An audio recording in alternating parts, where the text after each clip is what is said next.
VOD watchers, welcome back for part 21 of Cyberpunk 2077 with a therapist. I hope you enjoyed part 20. It was a lot of fun. We went full circle. We're back here with Nix, who looks like he's doing okay tonight.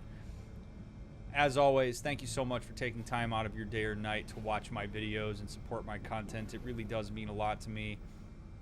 If you could, make sure you give me a thumbs up. If you don't subscribe to the channel, please make sure that you do that. Turn on notifications if you want to join us live sometime.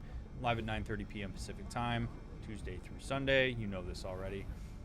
I like to remind you every once in a while that this game sometimes has missions that have some pretty heavy themes. If at any point you need to, take a step away, pause the stream, get a glass of water, whatnot, please make sure you do that. Take care of yourself. Check in with your own distress while we play this game.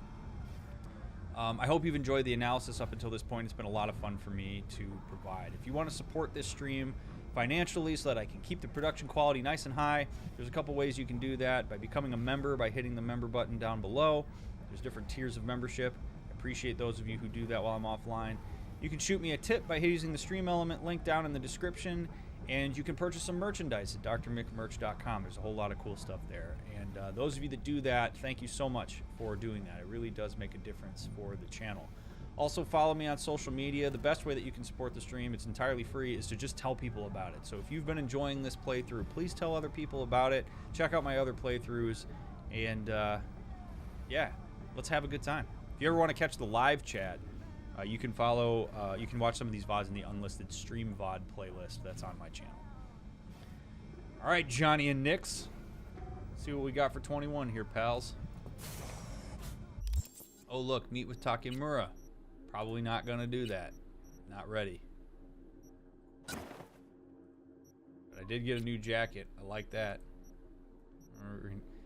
I can get down with this look. I don't mind that look.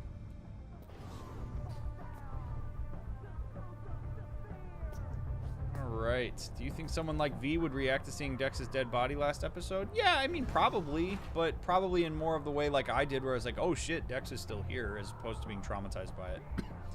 I think, V has seen so much death.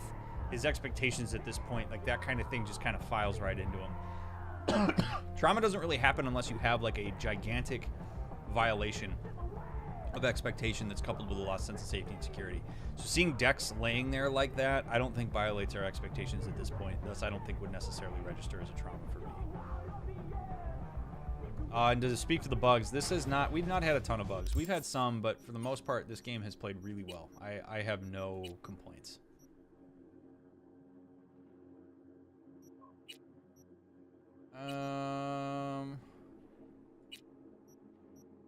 Alright, so now we got mostly just the fights, which I don't really want to do yet.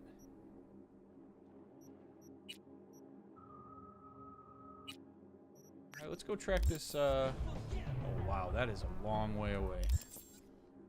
Alright, maybe let's not do that. Wait, let's go... Let's go check out this job over here.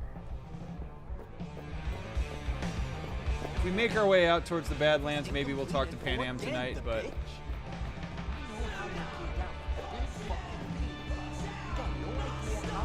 I don't know that I'm there yet.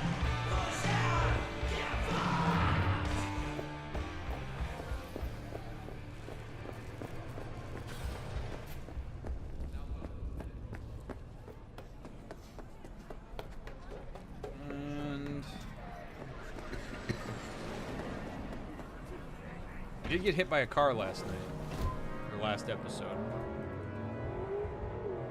Didn't like that. Oh.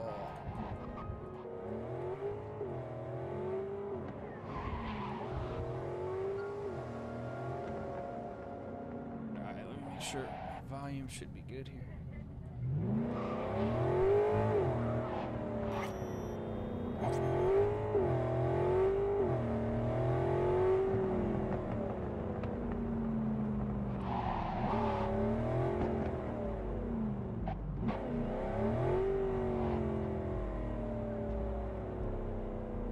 People out tonight. As you know, Kabuki's got a new fixer from the USSR. Been running some major biz in NC for a few weeks now. Not sure what exactly, but we're gonna find out. You'll need to clip his data shard. It's got everything. More on our comrade and the gig in the attachment. So speaking of leaving people hanging, I'm just going to say this really quick before we do this mission, because I've actually had this thought before and I've never really shared it on stream, but I do think that it would be really interesting to have a game where you actually did have a finite amount of time. I'm not talking like Majora's Mask, because Majora's Mask you keep going backwards, but where literally when you start the game you have a finite amount of time. And you actually have to pick and choose what missions you do and which missions you don't do. And people actually get pissed and like, you know, if Pan Am's like, you know what, you left me hanging here for way too long, I'm out. And like, you actually had to feel pressure of like which missions to take and stuff. It'd be sort of interesting. I don't really know how you would like make that happen, but I've always thought that would be a very fascinating game mechanic. Anyway, some loose-lipped bar-hopping Arasaka suits have let out word of some big deal going down with the commies. Seems it wasn't just talk for a pissing contest with rival corpos either. The Mikhail Akulov arrived in Night City a while ago, the one from the car with the tracker. Top-class Soviet fixer. The client wants Akulov's data shard, supposedly containing extremely valuable intel on talks with the Japanese. Go to the hotel where Akulov's staying and swipe that data out from under his nose, as if it needs to be said, but he'll have heavy protection, and remember, I'll pay extra if you get in and get out without a trace. Alright, we'll try it.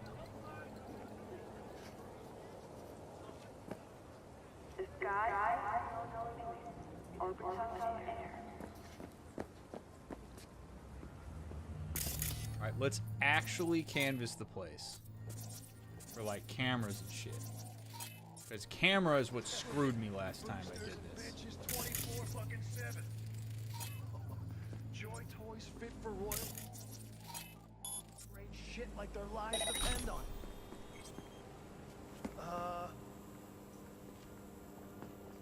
Yeah, remember. Right, so that dude's just chilling. Still no sign of work.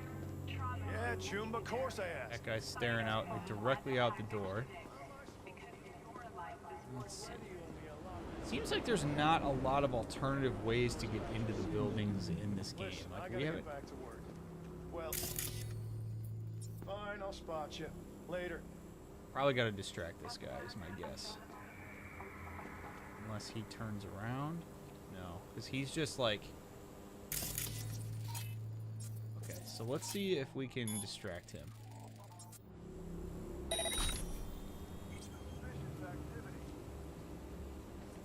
God damn.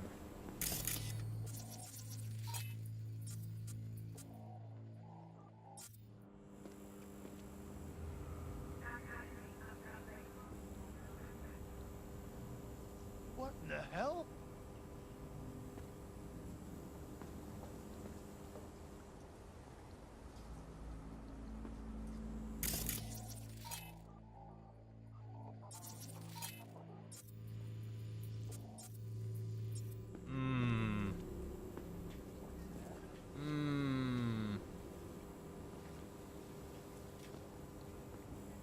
Can I maybe blind this guy?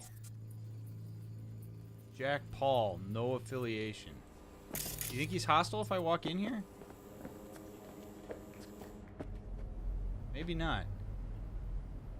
Do not raise the alarm.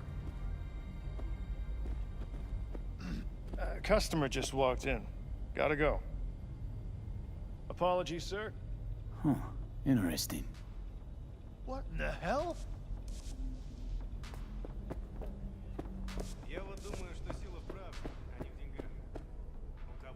I cannot believe that worked.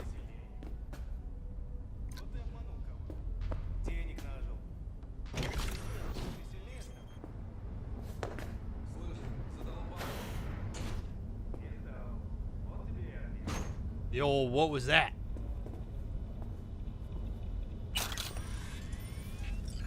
Elevator access token, nice.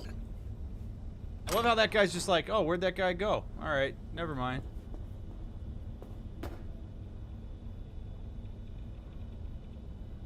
The Union of Soviet Socialist Republics seeks a cooperation agreement with Hotel Ryato. We wish to rent a space where Comrade Mikhail Sergeyevich Akulov and his security detail can reside for 1 month. Our terms include an entire floor dedicated to Comrade Akulov, restricted access given only to Comrade Akulov's security detail. All surveillance cameras in Comrade Akulov's floor must be deactivated. Our agents must be granted full access to the hotel security systems. Jeez.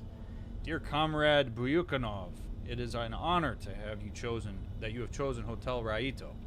We will be pleased to welcome a distinguished representative from the USSR. We truly appreciate your trust and hope you will consider us for all future stays in Night City. We can certainly accommodate the terms of his stay with us.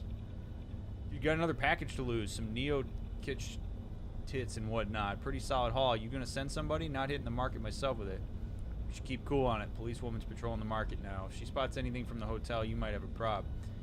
But all the same to me, you want to spend some? It's all you. You ain't afraid of using work email?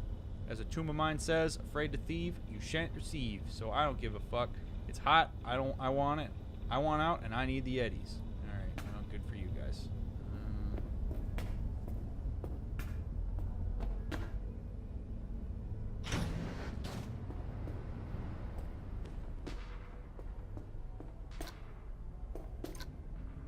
I have an access card. Thank you. Thank you.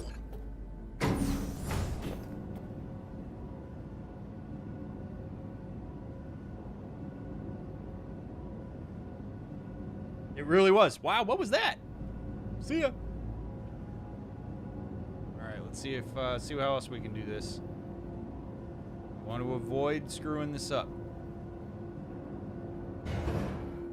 21st floor.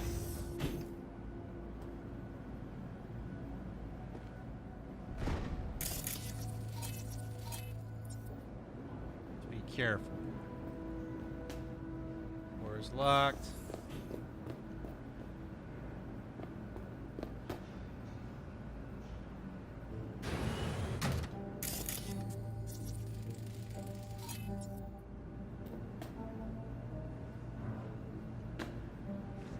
You think this guy cares?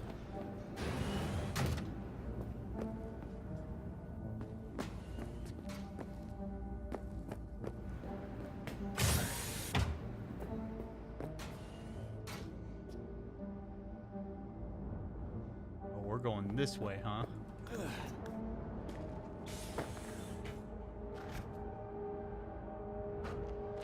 Come on, V. Can't grab that? Got hops?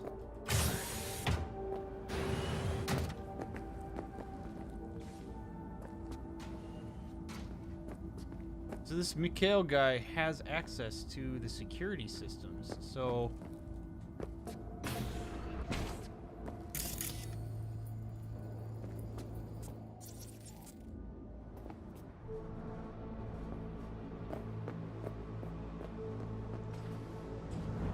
Let's just sort of canvas.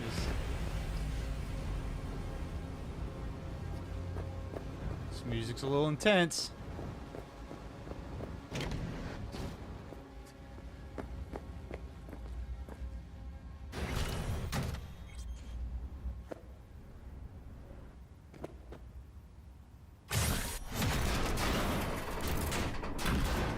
Because I want to remind myself how strong I am before I go in here. Alright. Nice and easy. Penthouse access token. Yeah. I'll take that. Take that.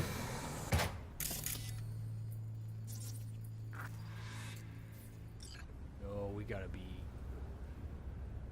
Oh, this is pretty, but we gotta be real careful here.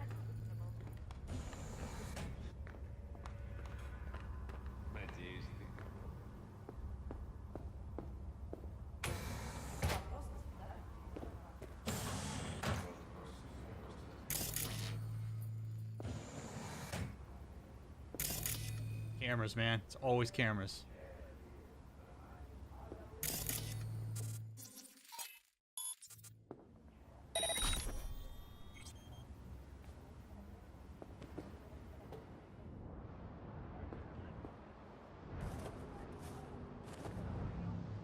Oh boy. Okay, so it's...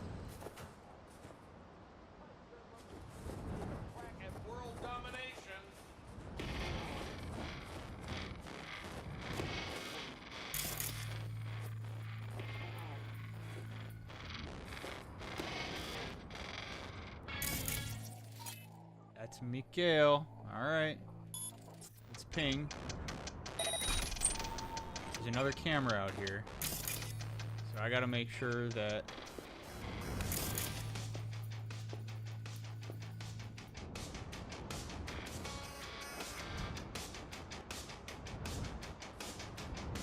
What you doing, Mikhail?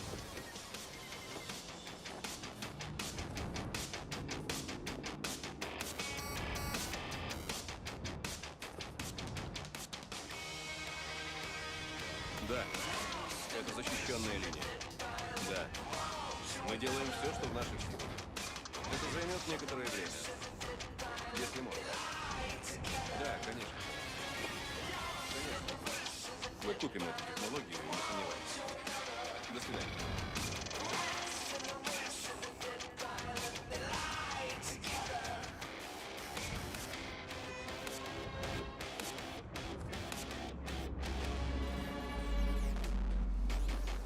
Alright, he's going back in. Man, that would have been a good opportunity.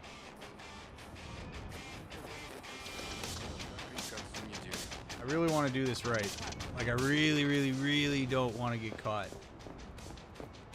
So we're going to be smart about this. Let's see if we can maybe turn off the security system remotely.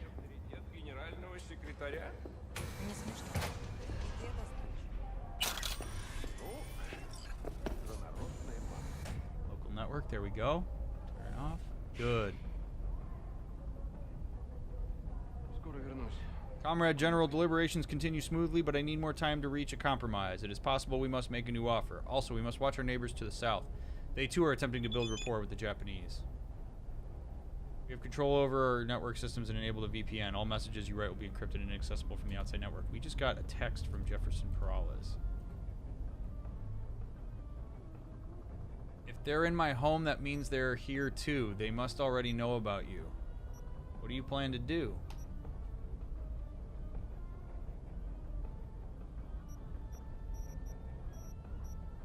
Holy shit.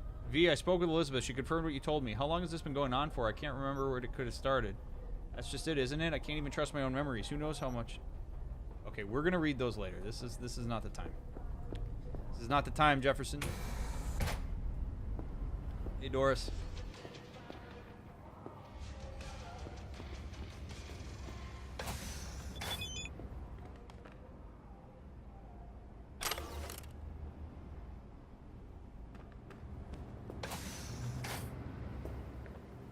Ooh, we got his personal laptop here.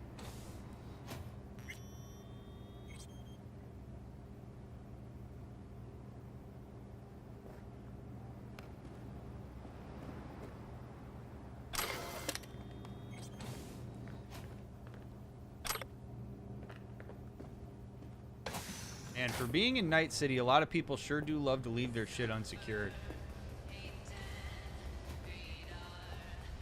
Boy, I just don't know how we do this without raising alarm. Like, unless I have to wait for him to go back.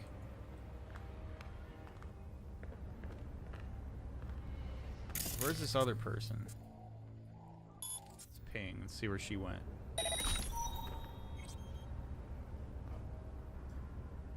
Right, because there was another lady that was here. Alright, there he goes. Go on. Go on, Chief. Get walking. Ну что опять? Yeah, there she is. Okay. See?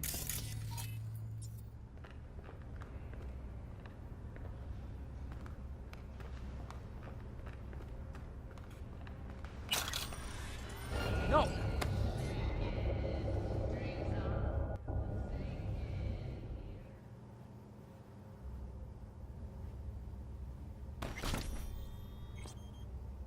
Did not want to grab that thing. Okay.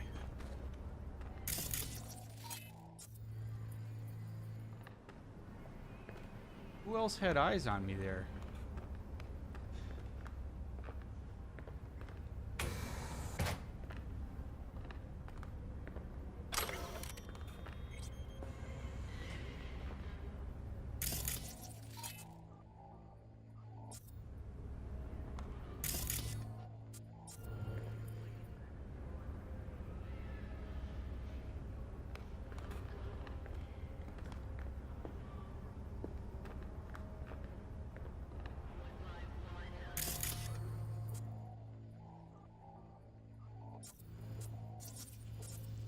We gotta distract him.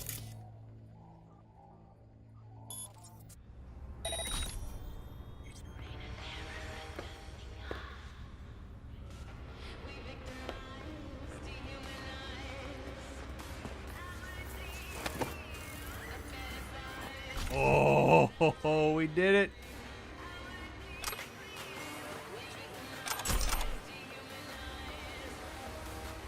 We did it. Yes. Get out of here.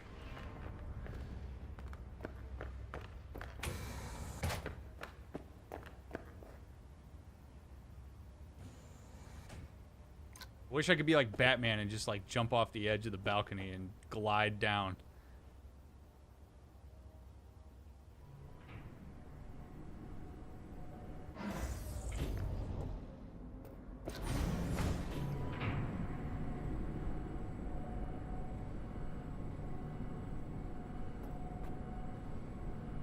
Oh baby. We're not out of this yet though. I'm not counting my chickens before they hatch.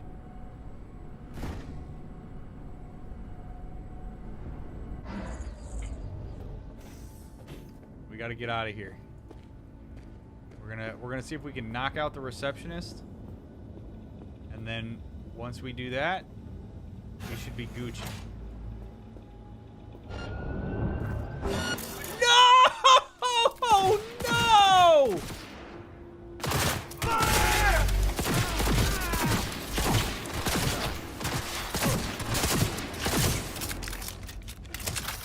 Все, попрыгать!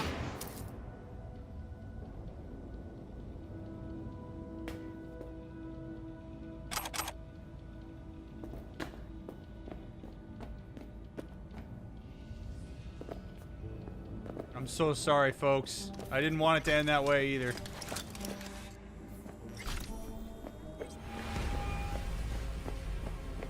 Shard is secured. Nice work. Sending you the drop-off coordinates. Client will be waiting for you there. Why do I feel like a corpo agent right now? What's all this about? China. They're the client. China, huh? Thought you never liked swimming with the sharks. Everyone's got debts, V. You do what you gotta do. What happens if you can't pay it off? Why do you think we're scraping the barrel into gigs here? So I don't have to find out.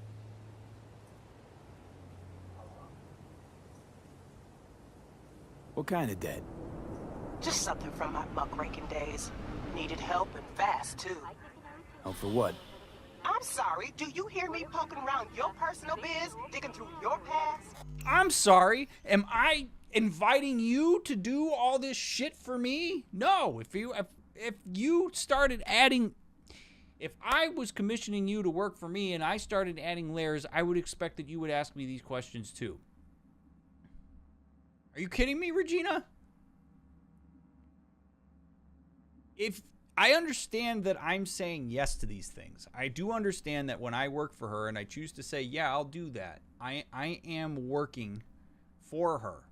But I deserve to know what I'm getting into. And when she tells me I'm meeting with somebody to drop off a package, that tells me danger.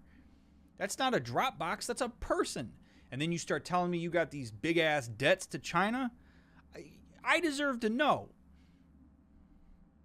So no, you're not poking around in my personal business because I haven't put you in a position where you're in danger because of my personal business. If that was the case, I would absolutely expect you to ask those questions, Regina. Think for a second, friend. Holy crap. No, suppose not. Just teasing, V. Sort of. If it's all the same to you, I'd rather just get this over with and move on. So you heading to the meet or what? I'm en route. V, wait. Yeah?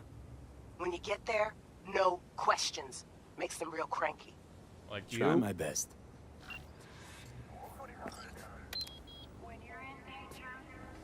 My disappointment is immeasurable and my day is ruined with how that ended stealth-wise.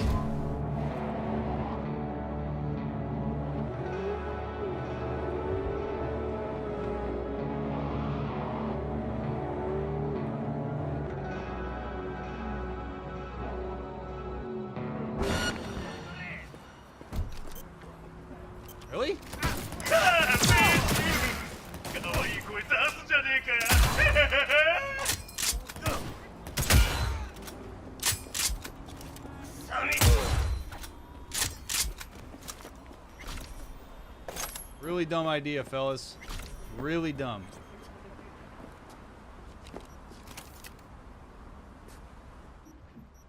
Although now I got to do a little show of force here when I go to meet with these people, so we'll see if that maybe helps your boy out a little bit, huh? No reason for those guys to choose violence when I got out of my car there. Absolutely none. Hello! Fine friends. How are you? What's up?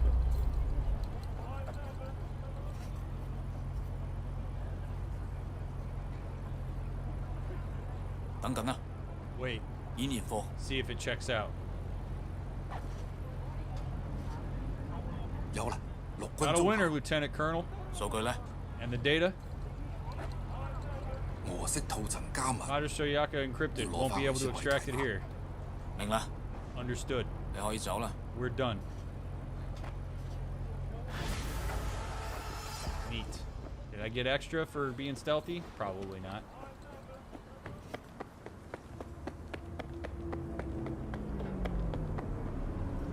Call me, Regina. Tell me how good I did. Oh, see you later. See ya. Bye. V, here's the thing. You could have done it quietly. Now half the city's gonna know about this mess. Thought we were on the same page. Whatever. Contract closed.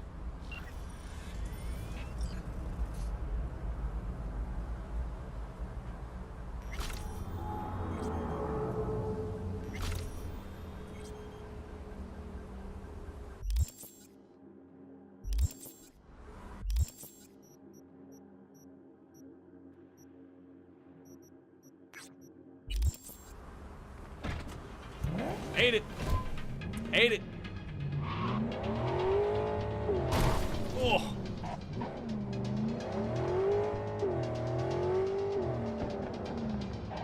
And I just got so cocky going up to that guy sitting at the counter. I could have just bolted out of there. It probably would have been fine. No.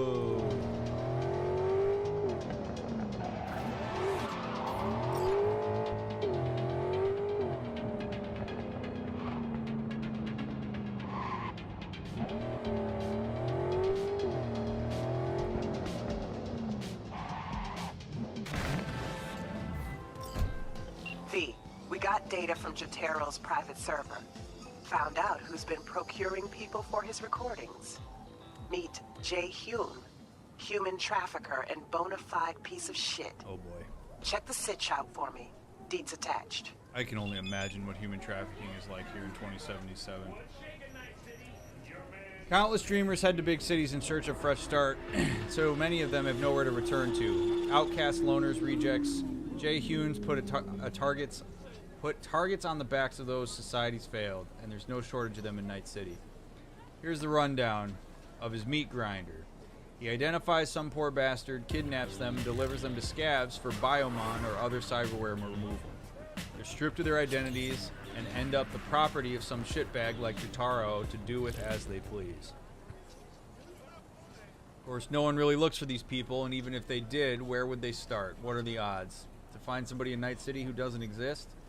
Let's face it, Jay Hoon is at one head of the Hydra, but fuck it, let's chop it off anyway. It could be a good while before more grow back in his place. I'm down. I am absolutely down. Human trafficking is really horrendous. So I'm totally fine wiping this guy clean. Old vigilante justice. I need my inhaler, but yikes. That's how... Preying on the vulnerable, man. Too many people do it.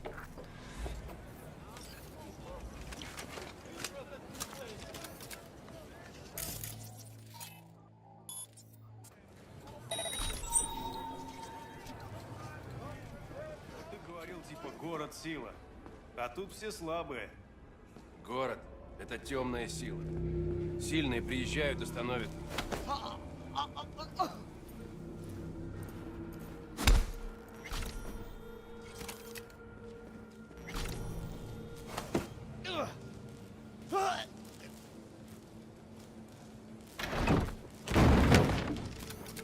Now, Here's the thing, though. That guy's the head of a Hydra. I am inclined to want to take him alive so that we could potentially get information on other people who are potentially joining him and helping him out.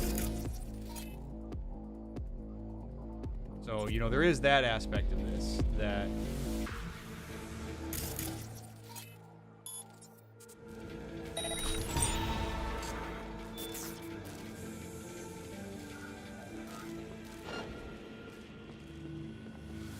Oh boy. No, that one.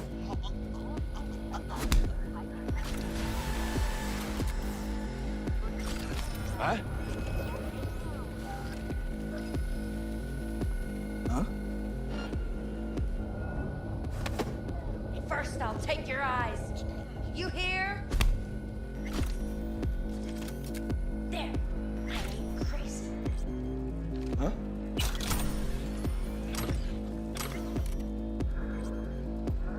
We'll find you and we'll chop you into fucking pieces. What's that? Oh, I have to pick him up and leave the area. Okay.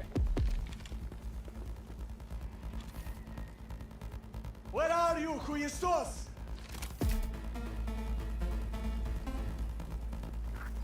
Huh?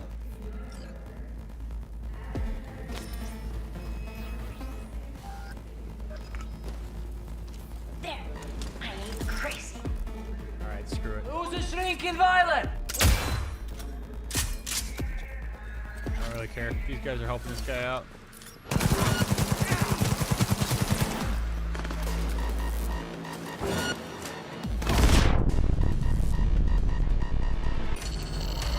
Are you kidding me?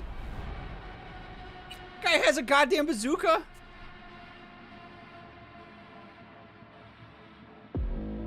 He's got my ass sniped.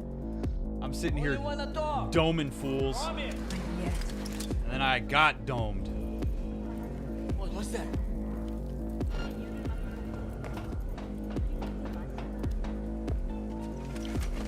What was that? See ya.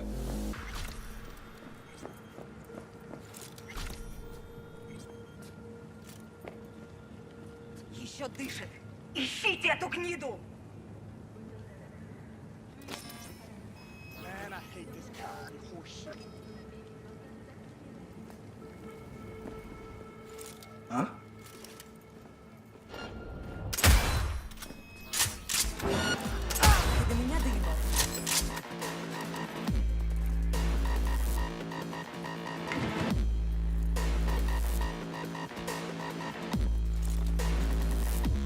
Ты меня бесишь.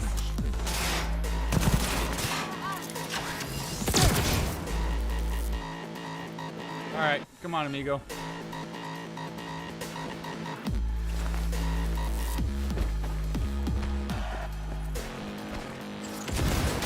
Getting out of here.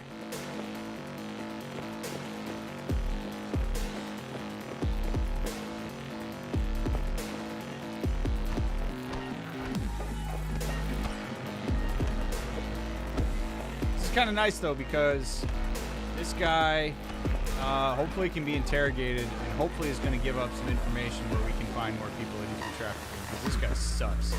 I got no empathy for human traffickers. See you later. Bye. Another asshole shoved in a trunk where he belongs. Agreed. Nicely, nicely done. Closing the gig.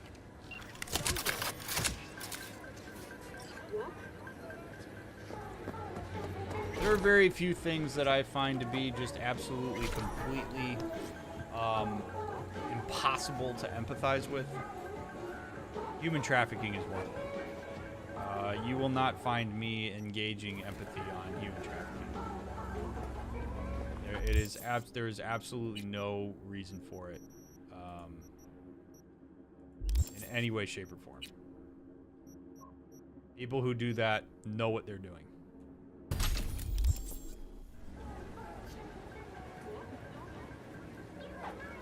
Okay, not that it feels weird that I even have to say that, but I know that I tend to go the empathic route toward a lot of things when we play these, but human trafficking is a very real problem, and it is really just disheartening to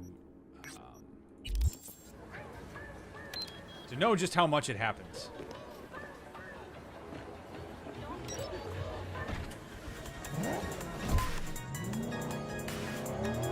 Alright, let's go scan this poster, and then I think maybe we will go take a trip out to the Badlands. It seems like we've got some missions out there, so I'm inclined to go say hi to Pan Am and see what she wants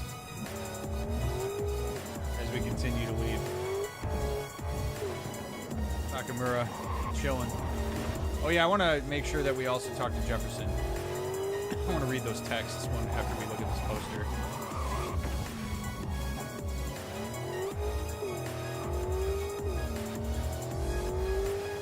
Yeah, Jefferson's struggling, so we're gonna check in with him too.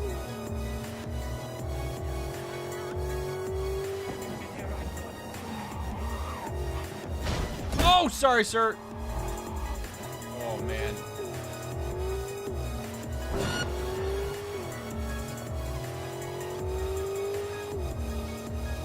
How many meters is that guy's life worth?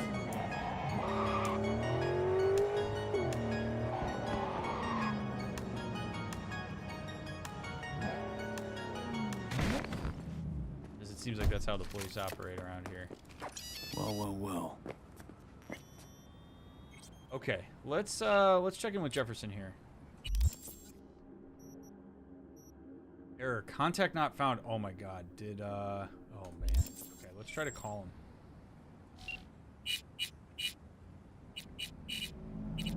Why is this not in alphabetical order? Pick up, Jefferson.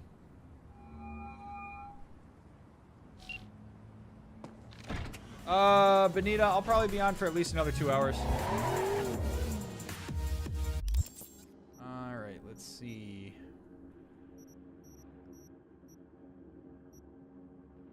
Got another poster there. There's another poster by Takemura.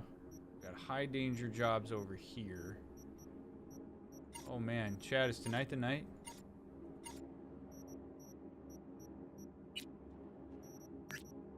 Let's go out. Let's go out to the Badlands and then let's go talk to Pan Am. Go on a little drive. While we go on this drive, as always, just want to say how much I appreciate y'all being here. Whether you are chatting, lurking, watching the VOD. Thank you for supporting my content. It means a lot to me. I just, my heart goes out to the Paralysis, man. What I'm guessing is probably going to happen with them is that whatever that group is that's trying to like mess with their brains and wipe their memories and stuff is going to start to try to target the areas of their recollection where they would recognize, like where they would remember the information of being taken over, because as soon as they forget that there is a takeover in progress, then they've got it. And so if they block their communications with outsiders, they isolate them off, much more easily abused. And it really sucks. Chad, you would be really, I don't know if you'd be surprised or not, but I always find it kind of interesting that like one of the #1 things that actually gets people into a safer spot when they're in danger is to be proximal to other humans, particularly other humans that act in good faith. Whether you're talking about like suicide, abuse, whatever, usually the thing that gets people safe is when there are more people around and more people in your inner circle that you can be close to, when you diversify what's available to you. The hallmark of abuse is isolating out people from everybody else so that the abuser is really the only person that they have contact with, and thus their perception of that person becomes skewed. They don't have as good of a point of reference. So we're seeing all these people get isolated out as a means to try to like manipulate them or, you know, change their behavior or whatever it is, exert influence on them in some way. So this is why it's important for us to keep a circle of people who we trust, and why really you should be skeptical and mindful of people who try to isolate you out from others, whether from their own insecurity or their own really be mindful of the people in your life that try to get you away from positive influences and try to have you all to themselves. Generally not a good thing.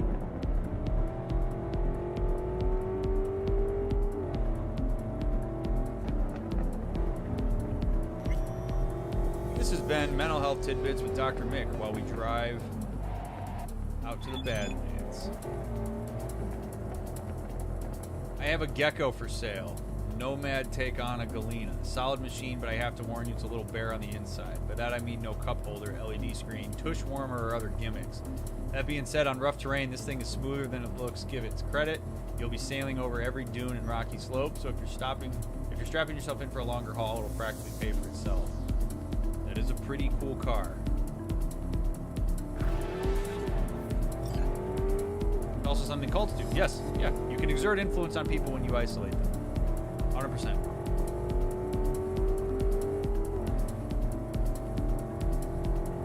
If people consistently appeal to your vulnerabilities while isolating you from long-time relationships and people you trust, that is a bad, bad, bad sign. Isn't that right, Doe?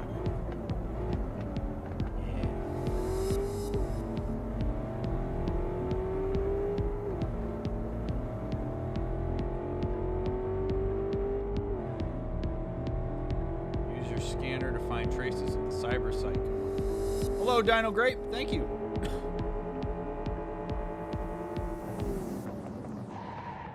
Alrighty. Hold on to your butts, chat. 'Cause these can be kind of intense sometimes. Huh. What's this? Hey, V. A truck hauling cyberware crashed in the Badlands. It's top-grade chrome, but the NCPD's not in much of a hurry. Tells me they suspect the cyber psycho's the cause, and it's got them spooked. Check it out, but no killing if you can help it. How terrible is it that I'm more reliable than the NCPD? You have a warm cotton shirt.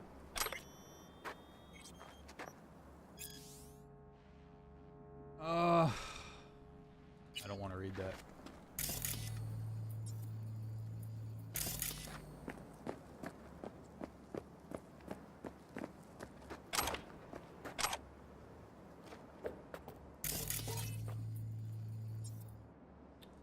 Cyberware box. Full of blood. Blood type B negative.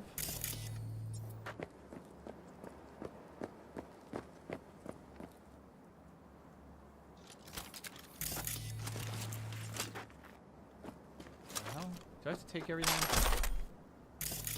Follow the blood trail.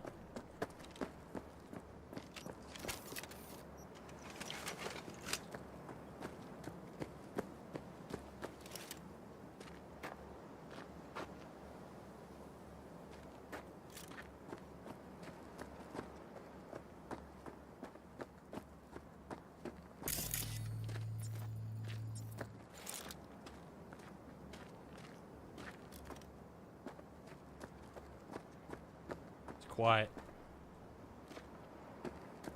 Ooh, quiet.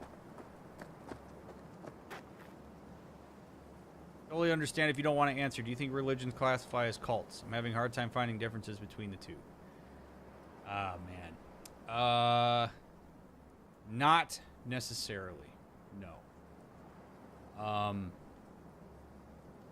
I think that when religion or any belief system is taken to the extreme and preys on the vulnerable in order to push an agenda forward that is not in the best interests of the constituency and veils it underneath spirituality, then I think we're talking cult. If you go in the direction of saying all religions are cults, then you have to go in the direction of basically saying any organized group of people under one ideal is a cult. And that is dangerous because it dilutes our definition of what cults are. Cults are very deliberately formed. You see certain sects of religion that are very cult-like. Religion's an easy one to use because religion uses stories and ideals and scriptures and things to fill in a bunch of gaps that people don't have the answers to. But no, not every religion is a cult. You have to see things like social isolation, closing people off from other people in their lives, like physical isolation, that kind of stuff, for it to start to be considered something like that. Because otherwise, you could say things like, you know, certain sports teams' fan bases are cults, or whatever, and that gets a little bit too dicey, because there are religious groups and churches and stuff that are very well-meaning, that do follow through on their intentions and what they claim to be, and I don't think that's inherently problematic. So I think we have to be careful to go too far in that direction, because to call something a cult is a very serious thing, and cults can exist within other organizational structures, but the structures themselves are not necessarily cults themselves. It's a good question.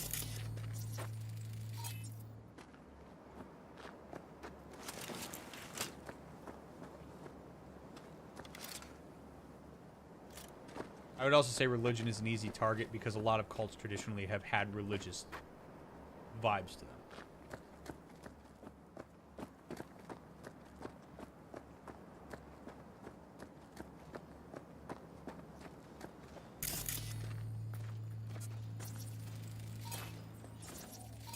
Oh, here we go.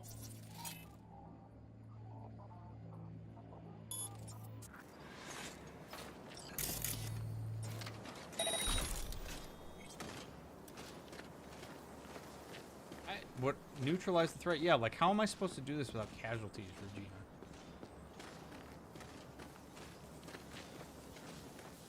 I just don't really know what other option I have. Like, I can try to sneak up on this thing, but I tried to do this last time and it didn't work, remember?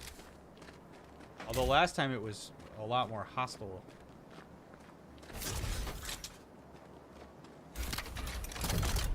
I'll just... Nope.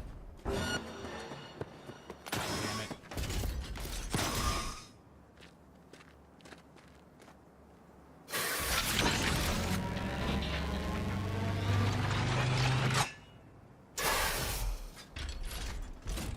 I don't like that once you're discovered in this game, you're screwed.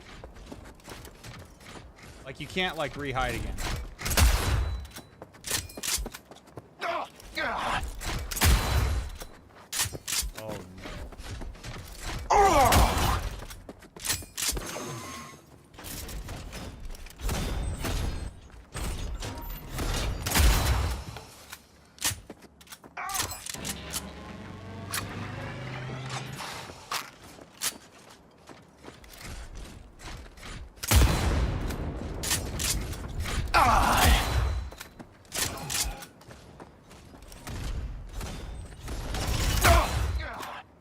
I really needed to be able to get behind him there.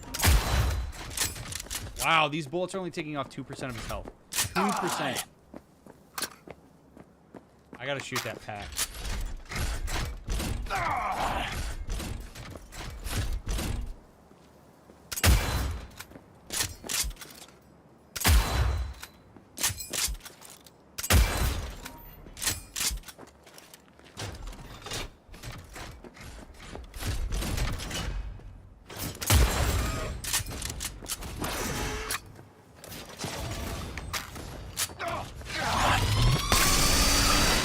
Holy shit!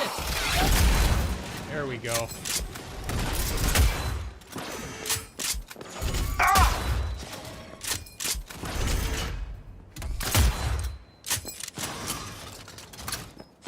This is gonna use up all.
Poor guy.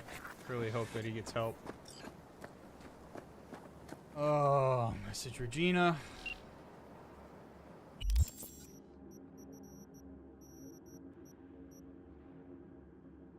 Turns out it was a prisoner who went cyber psycho and managed to escape. Coincidentally, just happened to be one an Aldecado buddy of a prisoner I rescued from the same outfit. Managed to take him down gently. Gently, huh? That was unexpected. I'll relay this info to Dakota. Probably better if the family takes it from there. Quicker he gets back to familiar territory, the quicker he'll get back to normal. Saul was too valuable as a pawn, so it looks like they tried to beat as much useful intel out of this poor gonk and make Saul watch, hoping that he'd crack. Eventually, they took him for one of their rides through the desert to separate them, and that's when things got out of hand. He probably mistook you for one of them. Good thing you were able to save him. Oh my God.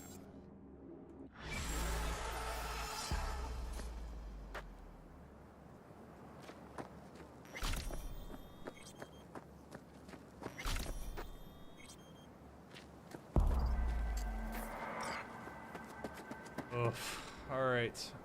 Well, we're out here, so let's see what old Pan Am's got for us.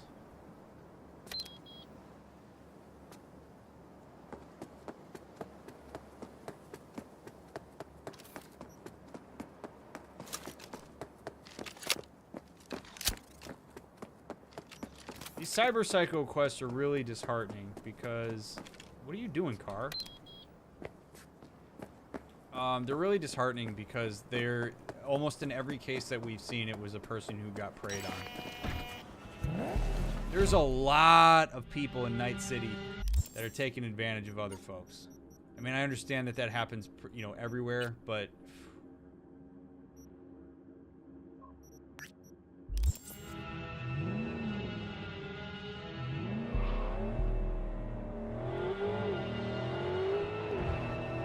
a lot of exploitation here.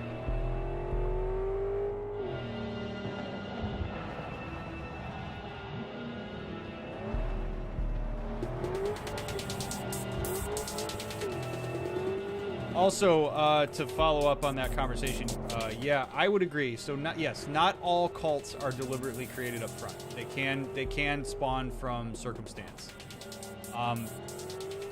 That's where I think people in the leadership positions of certain groups or certain personalities need to be very mindful of when their message starts to become, usually like you'll see cults start to become a personal agenda of the leadership. It sort of shifts from being for the greater good to it like slowly narrows the tunnel down. And then what you usually see is that like you get people who are really drawn towards a person because they believe in what they're doing, or people or group, and they'll say this person is doing amazing things, this person is solving a lot of issues, this person has great ideas, whatever it may be. And then that person in the position of leadership, as they continue to get social affirmation for what they're doing, is presented with a very important choice.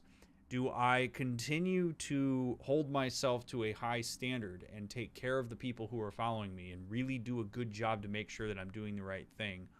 Or do I convert this into a personal agenda? Do I now take advantage of the fact that I have basically the unconditional goodwill of a group of people, however big that may be, and do I use that to push and peddle my own stuff? Basically, do I use this power dynamic to my advantage personally and then continue to veil it underneath this idea that I'm doing something for the greater good? When you watch cults form, that's a lot of the mechanisms of what happens as it relates to that.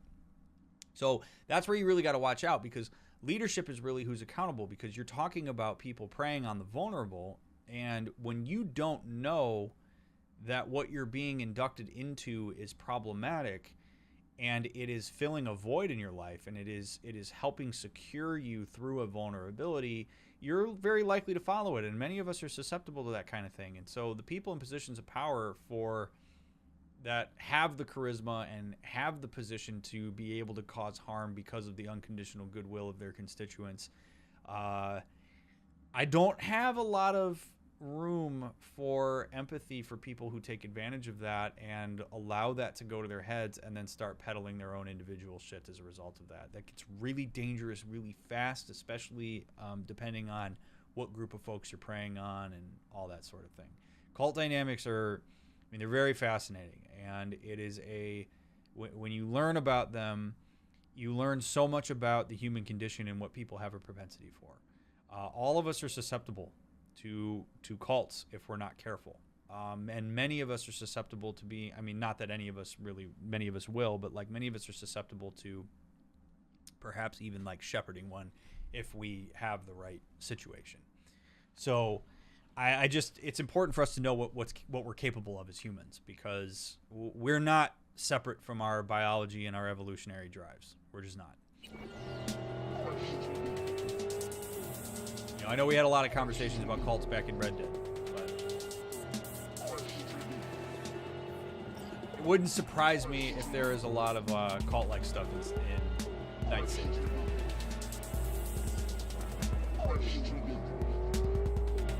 What's interesting is the sociology professor that actually inspired me to become a marriage and family therapist, his entire body of research was about cults, and his class was very much about cults. Cult mentality?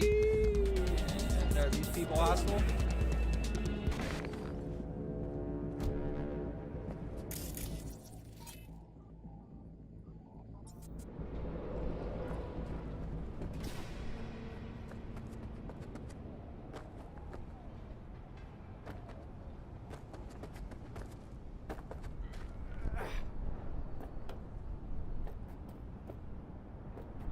Yep, it is hostile.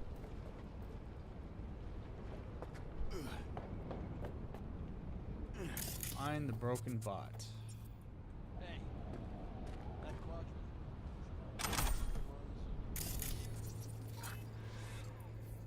Oh shit, here it is. I don't know. You can have her out. The engine needs a new crankshaft. Over there.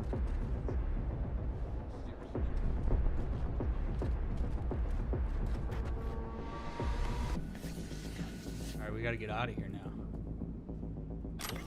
Just inadvertently did this totally stealthily. But again, not gonna count my chickens because my ass has ruined these at the last minute more often than I really care to admit, so.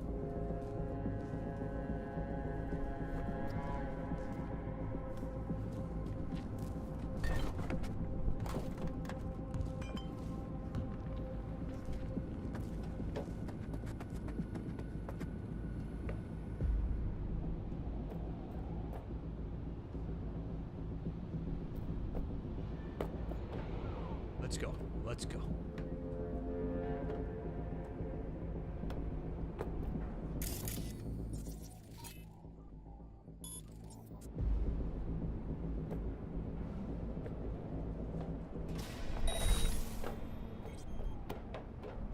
Hey, we did it!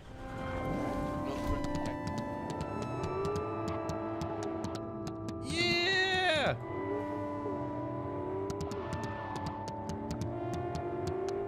Yay! I did a stealth mission.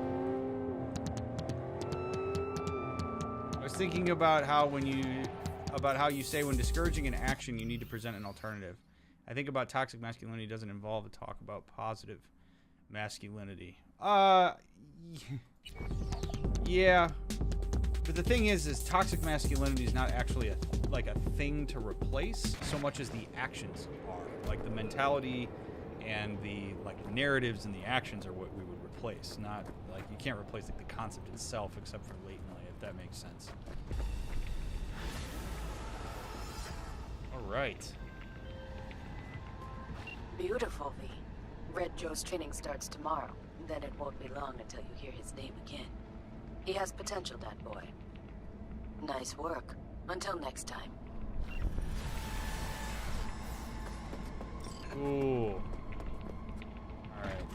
Get the car. Let's drive over here for a second just so that it's not a super hostile area.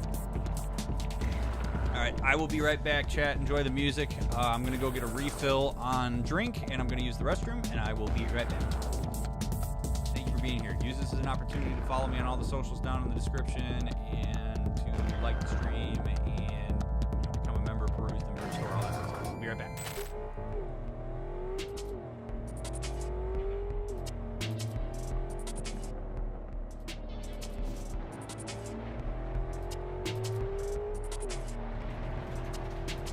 Oh, I don't want to meet with Takamura. What am I doing?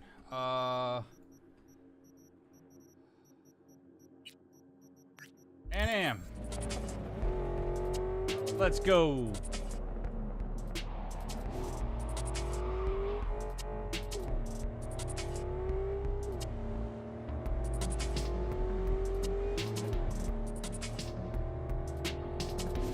Even take a step back from cult and find directors of largest non-procs really forget the people they aim to help. Even put more resources into growing. Yeah.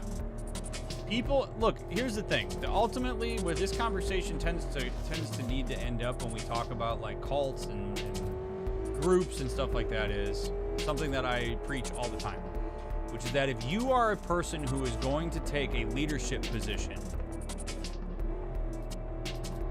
in any capacity, you have to understand the dynamic of that leadership position. You are now more responsible for your actions and for the impact you have on others because you are taking on a position of power, which inherently means you have subordinates that are in a more vulnerable position. And if you are not prepared to use that power responsibly, you should not take it. I believe in holding leadership to higher standard than non-leadership, because leadership is often a position that is taken. Right? Like, you don't have to take on a position of leadership. You could defer it out. I understand there are times where people will, like, you know, nominate leadership and people may reluctantly take it. But regardless, like, you still, if you take a leadership position, you inherently are more responsible. And you have to use that responsibly and ethically and in a way that is morally sound. And if you don't do that, you suck. Good morning, Night City! The king is dead. Long live the king. Following the tragic death of Saburo Arasaka, his son, Noriko. What up, Aldecados? Am, where you at? More time. Yeah, you turn it into a goddamn rocket ship. I know. All right, for those who don't remember, we acquired a tank. All ready to go? Hey, V. No, not yet. Carol still needs to check if Militech left any ice in the systems. Corpos haven't shown up in person to report the loss? No, I think we managed to keep them off our scent. We left the trucks with the big Corpo logos down by the Raffin camp, which was almost as much fun as leaving a bag of flaming dog shit on their doorstep. Fuck, made it look like it just came back from a Corpo War tour. Nice touch. Everything's fine. Clean as a whistle. And Saul, what about him? Nothing, for now. We're staying out of each other's hair. So he's not planning a family council? Of course he is. He just wants to keep me in the dark a while longer. I always wanted to take one of these suckers for a spin. Which is exactly how all those naive gonks landed at the front. Didn't even need to be recruited. They just showed you the tech. Go on, hop in. Everything is set. Get in the basilisk.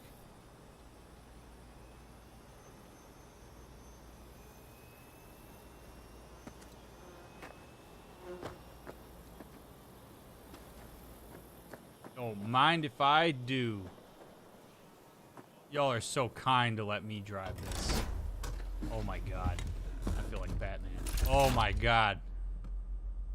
What up, Am? Oh baby. If I already. Oh, you okay? All right, let's fire her up. Hold on to your head. Carbon fiber that molds to your head so well, you literally just melt into it.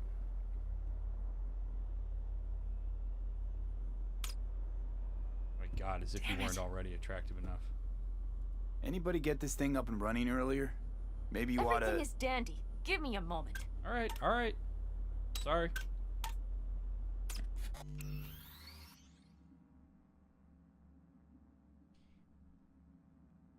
It's a nice...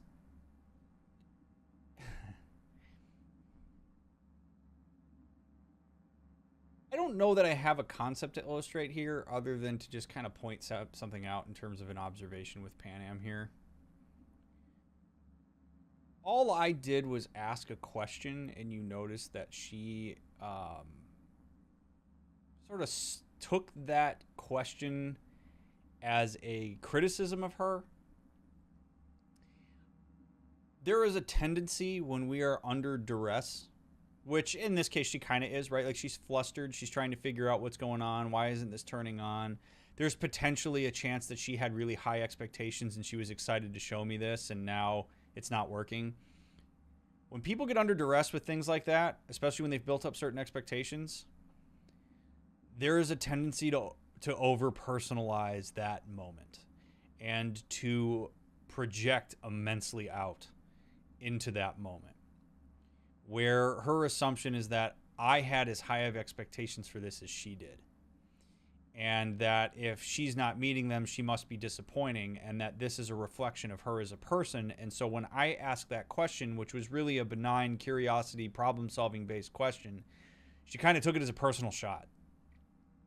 And I point this out because I think it's important for us to understand that, like, people don't know our expectations until we tell them or show them.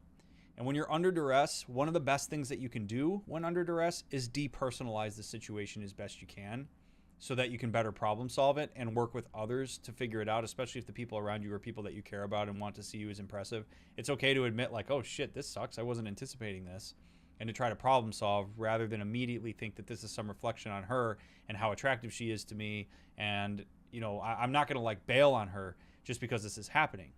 Now, that said, Pan Am may have a history of competence-based connection, meaning that people really only keep her around when she is useful to them and when she is perceived as competent. I mean, we've seen a lot where she really, like, takes the charge and tries to be as competent as possible as a way to connect, so this wouldn't surprise me. And so in this moment, if I perceive her as incompetent, particularly when her and I have started to develop more of an intimate relationship, she may incorrectly pair that incompetence with the sense that I'm going to bail on her and abandon her. And that would raise the stakes on this even more. And so if you're V here, one of the things that you could do is maybe, like, put your hand on her shoulder or whatever and be like, hey, we're cool. We'll figure this out. Or you just let her do her thing. But you want to be careful not to get overly inducted into the personalization of this and start getting defensive and be like, well, what the hell was that all about? I generally like to give people the benefit of the doubt when you've built a relationship with them and they've shown that that relationship is relatively healthy. So, food for thought. There you go. That's all you have to do is just hit it. All right. Oh, baby, this is awesome. Okay. All right. It's not the latest model, but Mitch and Bob did what they could. I'd say this is pretty damn impressive. What do you think? What? What? Nice and cozy in here. You steer directly from your seat. All you have to do is jack in. What, no knobs, buttons, blinky doodads? No, none. The impulse runs directly to your cerebral cortex. In a sense, the basilisk becomes an extension of your body. It's like a mystical oneness. Ever piloted anything like this? No. Why? Don't you trust me? Can I still get out? No. Then I trust you. If it's so mystical and shit, why the co-pilot? Extra support? I'll tell you once we're a bit further from camp. We'll practice.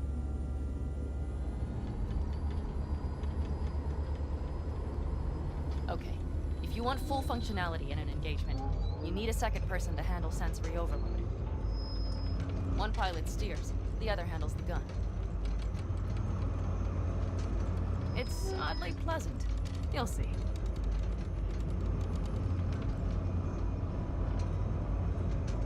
Oh my god.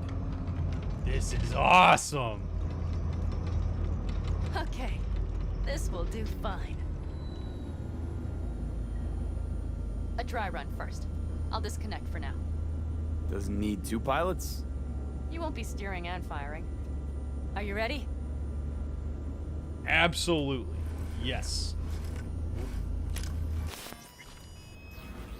Pan Am, is this, as designed? Neural synchronization doesn't happen at the snap of one's fingers. It'll be over soon. There. See? Okay, starting to understand what you meant. Johnny, you Warm seeing up. this? Don't worry, I'm not gonna watch. Just put it through a few turns.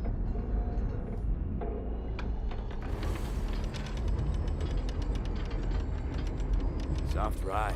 Seems a boat. She'll fly right over any bumps, all types of terrain. Head towards that wreck. Oh, baby.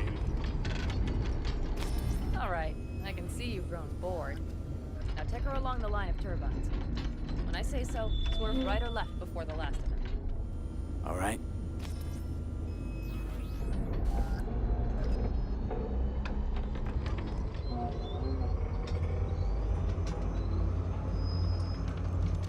Left.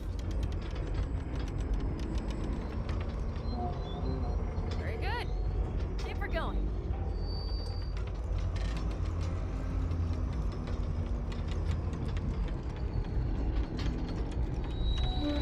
Oh, baby. What's up, Zine? Good to see you, buddy. Right. Yes, that's the way to do it.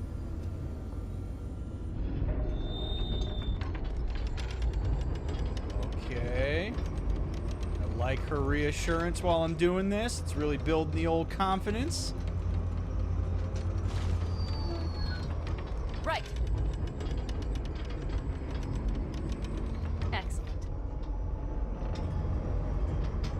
Do not underestimate the power of the way in which you reinforce people's learning. Pan Am is doing a wonderful job here. Pan Am knows how to drive this thing. Easy peasy for her. She is doing a really lovely job recognizing that this is not a skill set that I have. I am learning. People in Pan Am's position are presented with an opportunity to do one of two things. They can either expect that a learner is going to understand everything they do, which is a really stupid assumption, or they can remember that the person in this seat does not know anything. And they can scaffold the process of them learning. And one of the ways that you do that is to engage in non-judgmental repetition and to be very complimentary and rewarding of when a person actually does the thing that they're trying to learn. It can sometimes seem kind of lame from a teacher's perspective because we're doing very basic things here. I'm going left and I'm going right. Okay, but for my spot of development, my ability to pilot this thing at all is a big deal. So when she says, nice job, good, excellent, when I'm doing these things that are relatively simple, that's good for the learner. And there are a lot of teachers who are reluctant to do that kind of thing because they think they're rewarding overly simplistic behavior, or that like, oh my God, like this is the fundamentals. They should be doing a good job with these things. Don't take that perspective when you're trying to facilitate learning for somebody. You aren't going to build goodwill with them. They're not going to build trust, and they're not going to have you as like a secure figure when they're actually having to fight through the anxiety and frustration of learning, because you cannot learn without anxiety. So gold star to Pan Am here. Now let's do some shooting. Yes. Stop and I'll activate the system.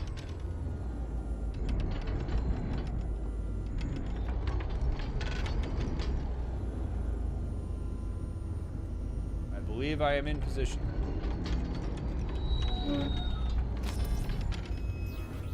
What's on the menu? Don't get excited. The Basilisk is a cargo ship by design. But it should still be a good time. Exactly. All right, blast those wrecks.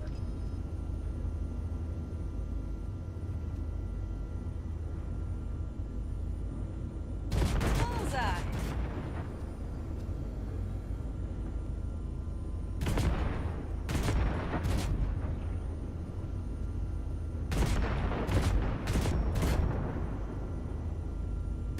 They're deader than dirt now. Good. Okay, practice is over. V, do you remember what I said about impulses? Mm-hmm. Well, watch out now. What's happening?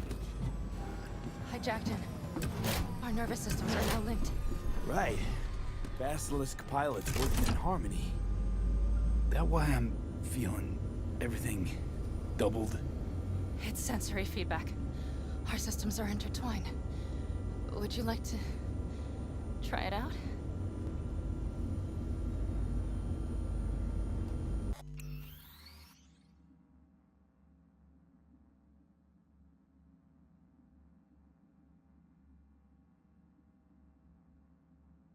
Oh, wow. Oh, wow.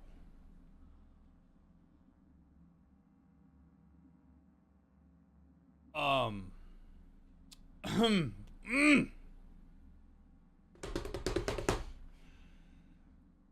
chat.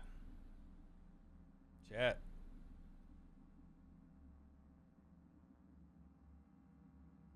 This is where you feel that little flutter in your chest. This is where you get that little shot of hormones through your body. This is when evolution takes over. This is when all of a sudden our biological processes fire. And this is where you have to engage your prefrontal cortex. We have not told Pan Am about Johnny. And I have no idea if her linking to me neurologically also means that she has linked to Johnny. I have no way of getting out of this. And in some ways, I'm going to use an analogy here with Johnny. Johnny is the equivalent in this situation to an STI. I have chlamydia. I have syphilis. I have what you want to, you name it. Name whatever STI of choice you want to name. That's essentially what Johnny is. And I have to tell her.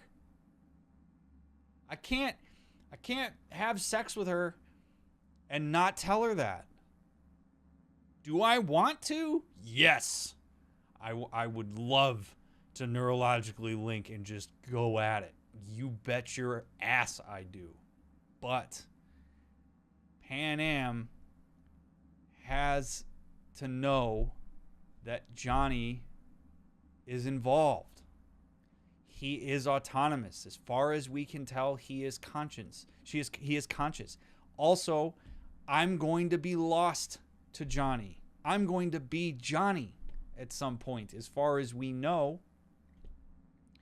So I can't take her up on this. And this is incredibly vulnerable because she initiated it. I would argue that it's okay for her to have done that and now ask consent, right? Her doing this and then immediately engaging us in sexual contact, I think would be really bad. It would not be good because I didn't have an opportunity to consent. But I can't say yes here. I just can't. I mean, I don't know that I feel comfortable enough headcanoning this to basically say yeah, okay, we told Pan Am about it and she doesn't care. Because I don't think that would be true. Pan Am is not quick to trust. Pan Am has not had a lot of really stable relationships in her life. So for Pan Am to have latched on to me and to have become more intimate with me is a very vulnerable position. We were just talking about this 20 minutes ago. I'm in a position of power to some extent. I have information she doesn't have. If you have more information than somebody, you have power. I know that I have Johnny. She doesn't know that I have Johnny. And if I go forward with this without telling her about that, I'm an asshole. I'm thinking with my dick, not with my head. And it's not okay. It's very hard to do this. It's very hard to do this. Believe me, I want nothing more than to indulge. Okay? But it's not fair to her. She has to have the opportunity to consent to everything that's involved with this. I have an STI. And she's got to know about it. I've got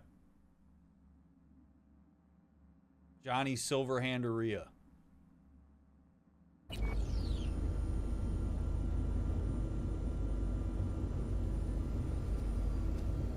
Maybe not in a war. Maybe not in a war machine. As well, right? We're literally in a flying tank. let's maybe not like bang right now while I have high artillery available to me. Now, here's the other thing, right? Like, if you're worried about saying I've had enough thanks and saying no because you're worried about disappointing her, that is all the more reason to say no. If her and I have a good enough relationship here, one that is connected enough, she may be disappointed when I say no here, but I think when I explain to her why I say no, if I have the opportunity, then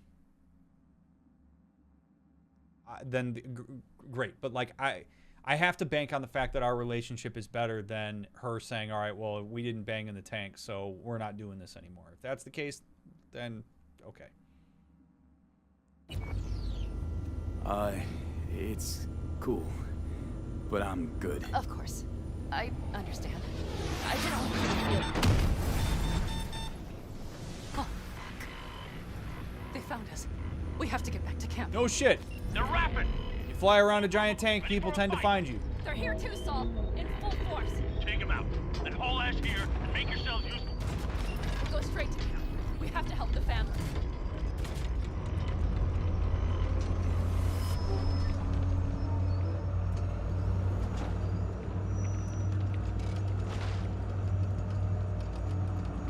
Oh boy.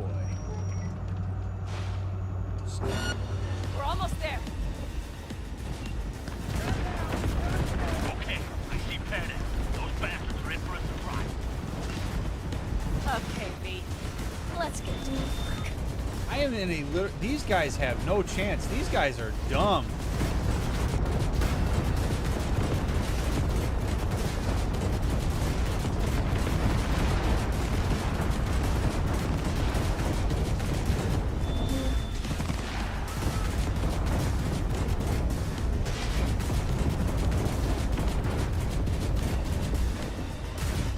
Oh, sorry.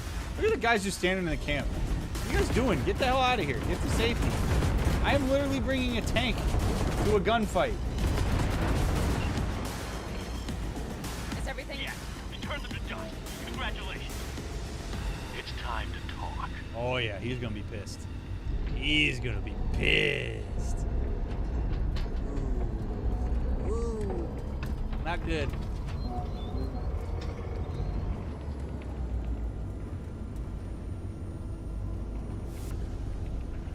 Alright, so hopefully we have a chance to talk to her.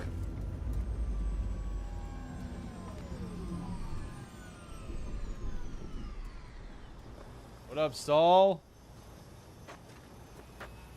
Boy, he's gonna be so mad.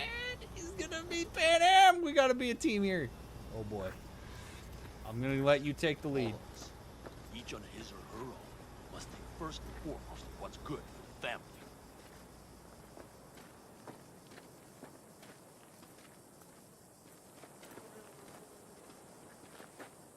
What a power move. What a power move. Saul's just standing there like, nah, you come to me. Power move. You stand there and you make her walk just an awkward amount of time over to you. It's subtle, but it's very real. Okay, like there are really subtle, nice ways that you can try to regain extra power in a moment like this. Like we just went out and went on a joyride in a tank and put the entire camp in danger. And so that's a pretty powerful space to be in. So Saul is trying to reassert some dominance here. If he comes running to us, that is perceived to some extent as like weakness because it feels reactionary. If he stands there stoic like that and expects us to walk up to him, whoo, powerful stuff.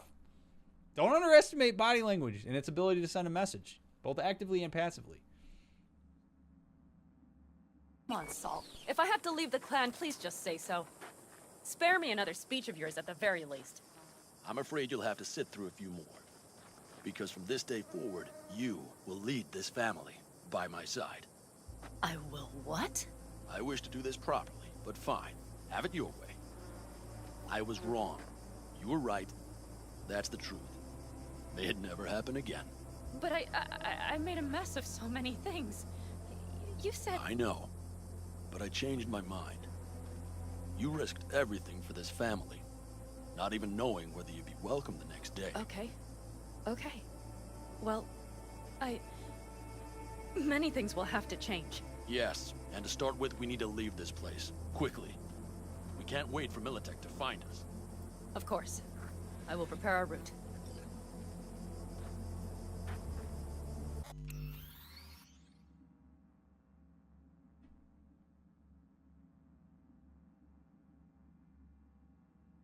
This is where I would play the home improvement. What? Where did that come from? We took a tank on a joyride and got in trouble and had people coming after us, and you're like, yo, lead the charge. By my side. What? I want to know more. I want to talk to him. I want to know where this came from. I did some thinking overnight. What did you think about? This is huge.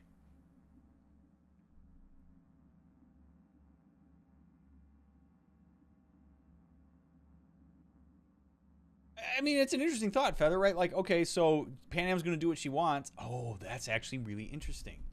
I wonder if Saul realized he was fighting a losing battle. Some of the main key components of the Aldecados were following Pan Am. He may recognize that he's losing power and that it's not worth being polarized. So instead he says, all right, let's do this together. That's an interesting move. I could see that being plausible. She's going to take this thing over anyway, and if I'm going to be... I don't want to be cast out, so let me do the ultimate power move and say, you can join me in power. That's not bad. That's not bad. I don't want to be cast out. Join me. It's like a last-ditch effort to maintain power. It's like a really all-or-nothing proposition. Not bad. Congratulations. Terrible choice. I voted nay. Thank you. Thanks. I need to cool down, I think. Will you come with me? Absolutely. Be happy to, Pan Am.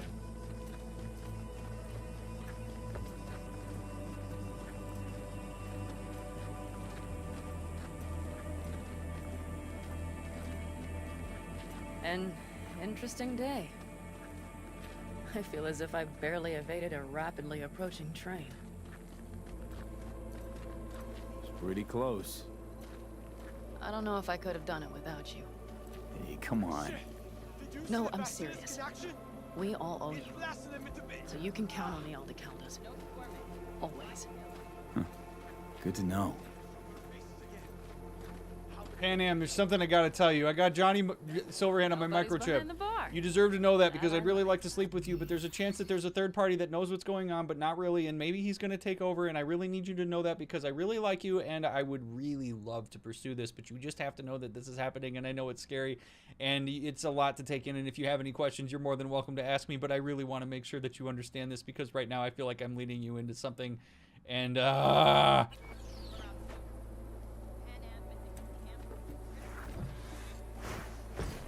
Beer? Lemonade? All right with lemonade. Suit yourself. By the way, don't do it the way I just did that. We're not going to take away from her moment by hijacking the moment to say, I want to have sex with you, but Johnny Silverhand's on my chip. We're not actually going to do that, okay? That was a bit for entertainment purposes. You wouldn't do that. There are bones to that conversation that we would want to have with her, but this is not the time. This is not the time, okay? We're not hijacking that. This is a big moment for her. We're going to make it about her.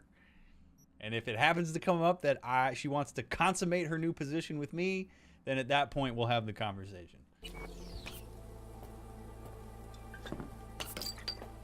To happy endings.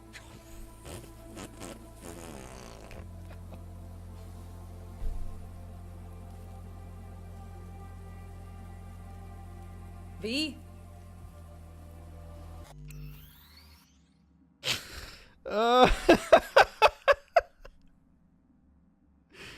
Oh, Pan Am.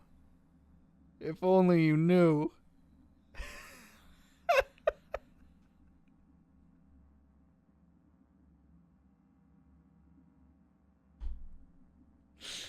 Oh my God. Okay. All right.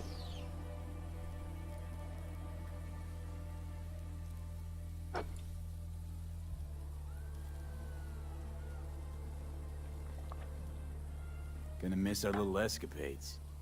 Me too. On the other hand, though, who said this one was our last? V, look around. Look at them. They could be your family. Panam, what do you... Stay in camp. Join us.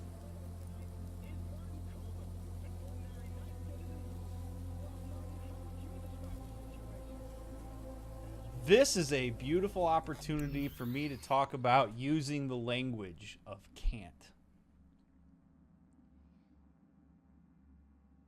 A lot of people veil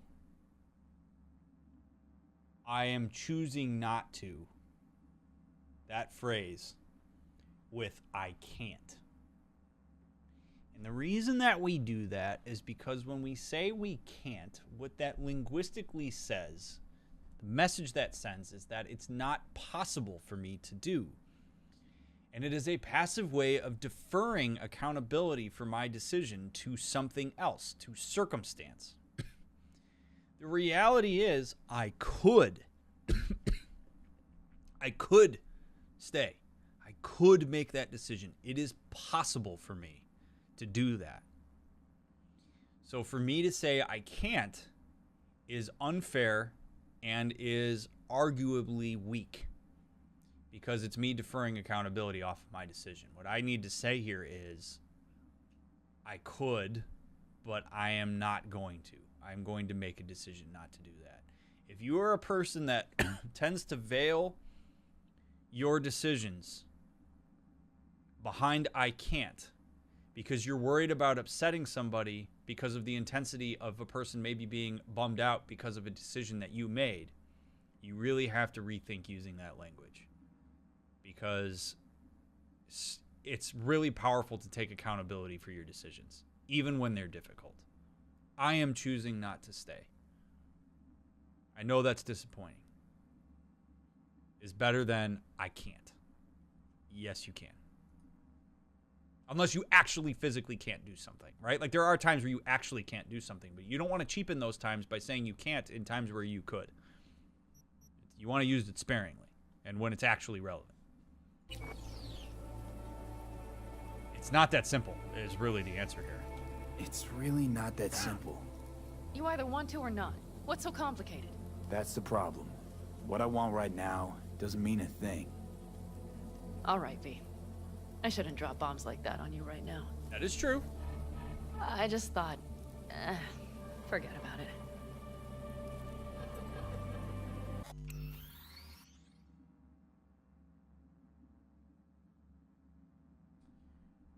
Her response there is a reflection of her insecurity and vulnerability in asking me to do that. So again, I'm not going to take that personally. I'm not going to take her response there personally, nor am I going to take on her projection there. It's okay for her to be disappointed in my response to that. And if she needs to kind of sit with the vulnerability of that and she feels like I've rejected her amidst that vulnerability, that's okay. It's okay. It's why it's all the more important for me to be honest with her, knowing that that was very vulnerable for her to suggest. And I think V would do well to say that. Like, hey, Panam, look. Like, whether you like grab her arm or something, like, look, I know that was hard to ask me. And I know my answer is disappointing. And we could have a conversation about why this is more complicated than it seems. And I would love to have that conversation with you if you're open to it. If now's not the time, that's fine. But I would like to share with you more about what's going on. If you want to have healthy conversation, that's how you do it. Okay? You don't walk away and hide and blah, blah, blah. You say, like, look, I want to talk to you about this. But it is more complicated, and I need us to be able to be on the same page about this. That's how healthy connection happens in these moments. Too many people get skittish in these moments and run away. Or they personalize what she just did, right? She was vulnerable in asking me to do that. I know that based on the context. And I can be bummed out about this too, but you respond in kind and with warmth and with reliability. That's what healthy conversation looks like in communication. What if you don't want to come off as rude? I'm literally going to zoom out for this because I had a TikTok where a bazillion people asked me a very similar question. So I'm glad you asked it, Iceman. You saying I'm not going to decide to stay here. I'm going to choose to leave, or this is more complicated than that, and I'm not going to make the decision. Like I'm choosing not to stay here right now because of how complicated this is. That is not rude. Anytime you speak to your experience, anytime that you state a desire, if you say like, hey, I'd really like what she said, hey, I'd love it if you stayed here, that is not confrontational. Me saying to her, I'm going to choose to do something else is not rude. It's honest. Yes, might it stir up some emotion as it did here with Pan Am? Absolutely. Absolutely. When we take accountability in the present and we actually have these conversations in healthy ways, it brings us into the moment and it makes it more emotional, and that is not a bad thing. Too many people think that stating their desires and telling the truth and being honest is confrontational. It is not. We don't have to agree on everything. Healthy conversations are not constant efforts to try to make sure the other one is always emotionally okay. Because the thing is, there are always boundaries. We all have our limits. We have our values. We have our limits. We have our convictions. We have our opinions. We have our perceptions. Those things are okay, and they do not always line up. Healthy communication and relationships work to resolve that. They talk about them. They make them an emphasis within conversation. It doesn't have to be a one-off, hey, I'm going to choose to go the other direction. And she goes, well, that's rude. You should have said you can't. If I say I can't, that's not honest. I could. If I say I'm choosing not to, that is honest. That is the truth. And that is okay to state. Stating your intentions, stating your desires, all of that is not confrontational. It's not manipulative. She is just as able to say no if I was to say let me stay here as she would be if I said can I stay here. If I said I'd like to stay, she said I would like you to stay here instead of like will you, I think. Or even if she had, let's just say had she said I'd love it if you stayed here. That's not manipulative. That's her saying how she feels. That's her saying what she wants. I'm just as able to say no in that circumstance as if she had said, do you want to stay here? It's no more courteous for her to ask me the question than it is for her to make that statement. And I think too many of us think that asking questions is more courteous and is more kind and it lets people off the hook. No, because if you're veiling a statement behind a question, then you're making the statement when you ask the question, and it's essentially the same thing, only now you've put veneer on it in a way that you really didn't need to. So I like that question because, like, first of all, if she decides that you saying directly what you want and what your choice is rude, that's not your problem. That's how she has decided to conceptualize it. I have more trust in my relationship with her and the intimacy that we have formed to give her the benefit of the doubt that she's not going to see it that way. And if she does, I would expect her to tell me.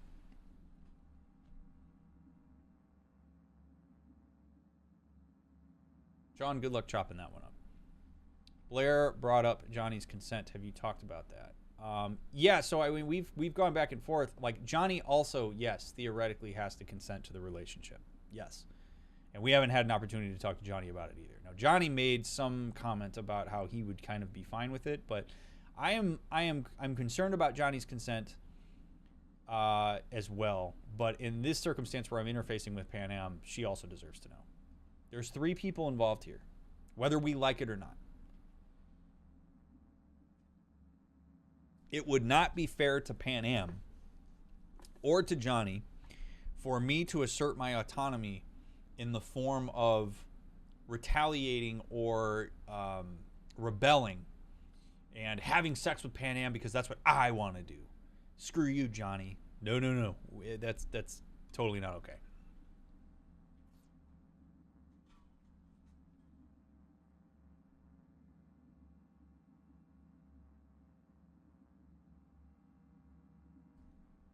And yeah, Bubbles, you could go in that direction.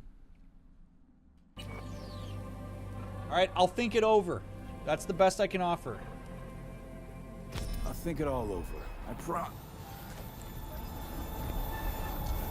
Oh God. What did you do? What anyone in my place would have done. I had to. V?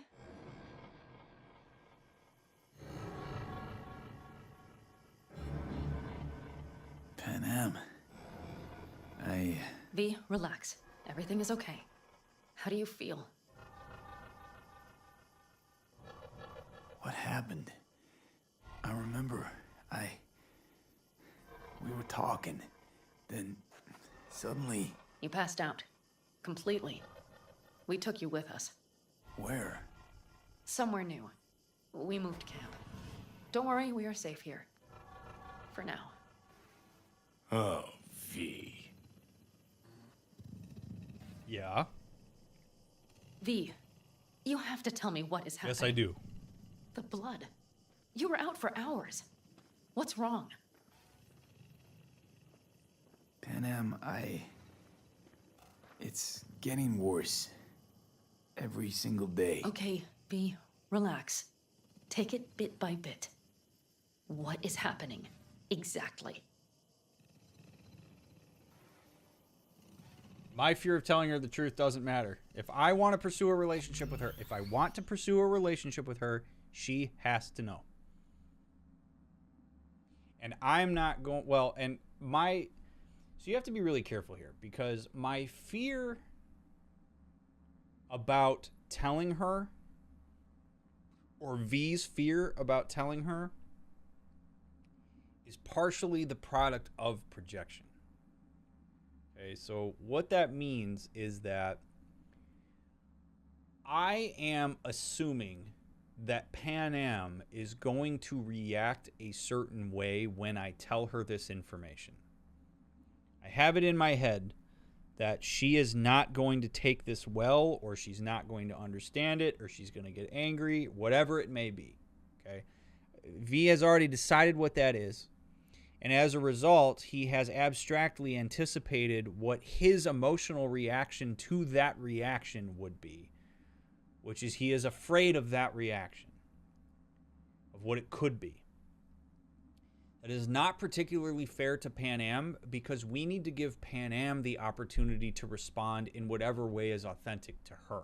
It's okay for us to potentially anticipate that it's going to be upsetting to her because it affects the way that we deliver the information.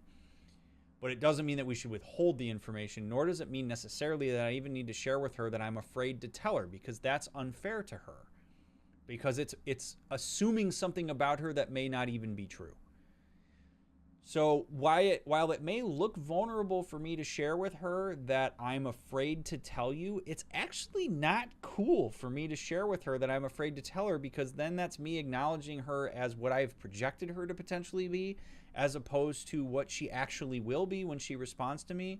So I am better off just telling her the truth here and letting her respond how she will, affording her the autonomy of response. A lot of us, particularly people who struggle with severe social anxiety, over-anticipate and project onto people how they're going to react to things based on what they believe about how they're showing up, and it causes all sorts of chaos and problems because you create expectations and then your experience doesn't align. Allow people to have their reactions. Focus on what you can control.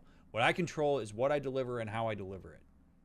And then I respond accordingly based off of allowing her to have that response instead of trying to curate it for her. She may be totally fine with this. V, talk to me. You know, Johnny Silverhand. Yes, they sometimes play those oldies on the radio. Why? That's just it. Johnny's alive. He's sitting in my head. He's what? Am I not... Is this some sort of strange metaphor? Long story. Got a job, fucked it up. Now, Silverhand's personality construct's sitting in my head. Bullshit. Yeah, well, he's not too happy about it either.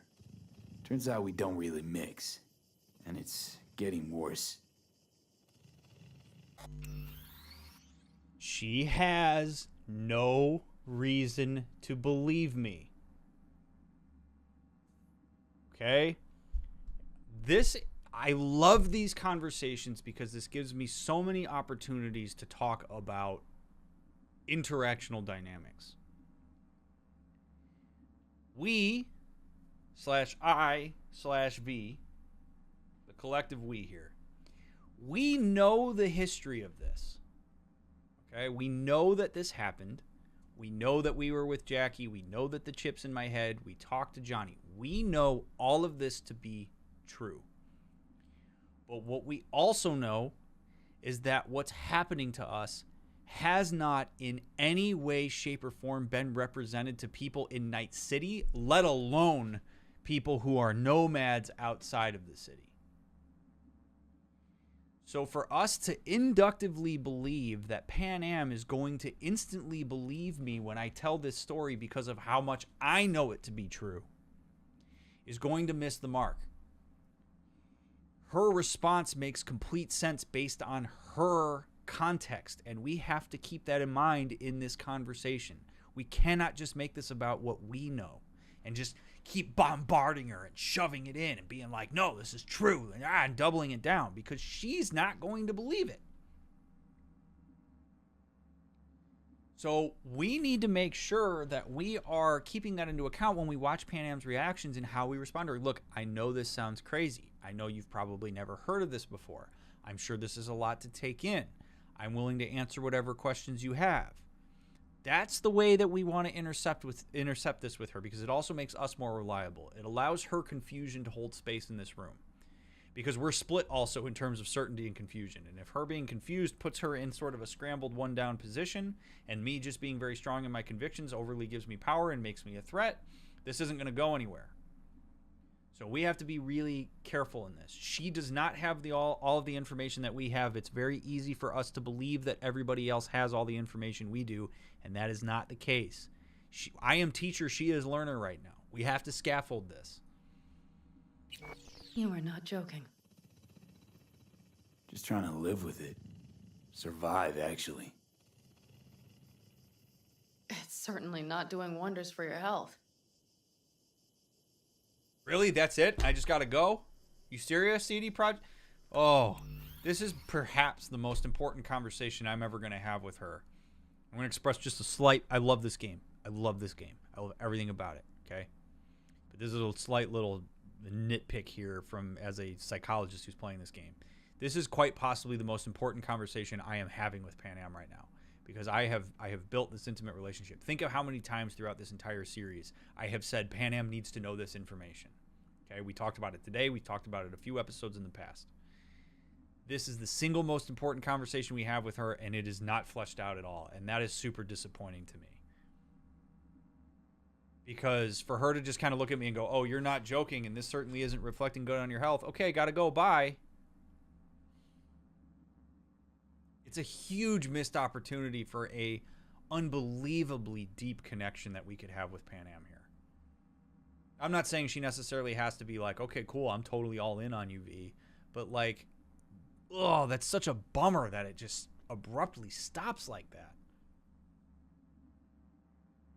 Also, I just want to say hi to everybody who's shuffling in. And yeah, how do you convince somebody who thinks you're lying that you're telling the truth? Yeah, you have to meet them at their perceiving of you as a liar. You don't want to make it a convince fest. You want to make it a joint problem solving conversation. And that's what we've missed out on here, is the opportunity for this to be a joint problem solving conversation. Really a shame. I gotta go. I'm feeling better, really. Wait, I will go with you. I thought I heard that voice. Hey, Mitch. Finally. We were worried. Took good care of your ride. She's over there. But you're not leaving us already, are you? Is everything okay? I will answer him. Much better now. Thanks for your help. I'm glad to hear it. So you made yourselves at home already? We do have some experience in this. This is a good place. We have greater control over the area. The rest will settle in quickly. But tell us, how are you? You scared us.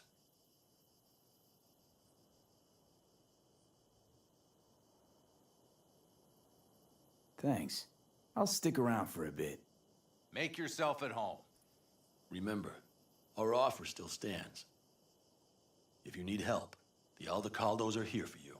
And that, at least, we can agree on. If you need anything, you know where to find us. Thanks, fellas.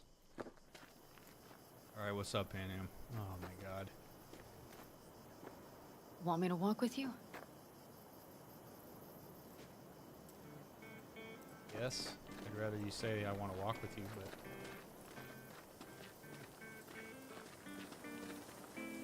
I know this area. Back from the old routes. You're really safe here, though. For now, yes. Militech does not venture this far. And our vantage points really are much better. Welcome back to the land of the living. About time Sleeping Beauty decided to Jesus, join us. how long have I been out? Hey there. Where are we going, Pan Am?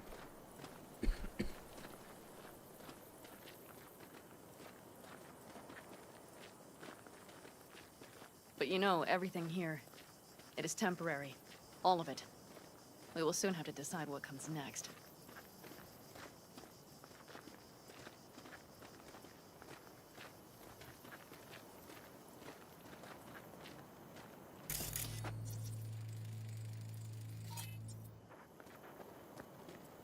V, back to what we were saying. I will not even pretend to understand. I don't think it has even sunk in yet. But I am serious. How can I help? I really don't know. I'm still trying to figure that out myself, Pan Am. Honestly, not a clue. But there has to be something. Someone who... Remember when we were in the tank? And I said to all of you that part of Pan Am's profile is that she connects through competence?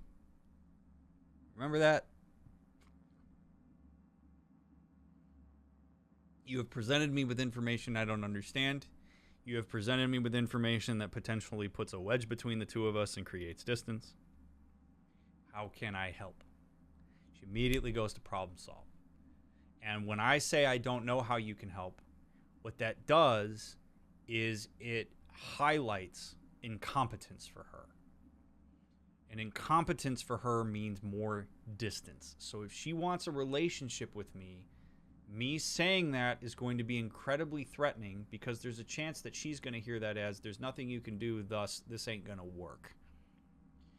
So we're going to see her probably jump into problem solving where she is going to try to regain as best she can. She's going to scrap for competence.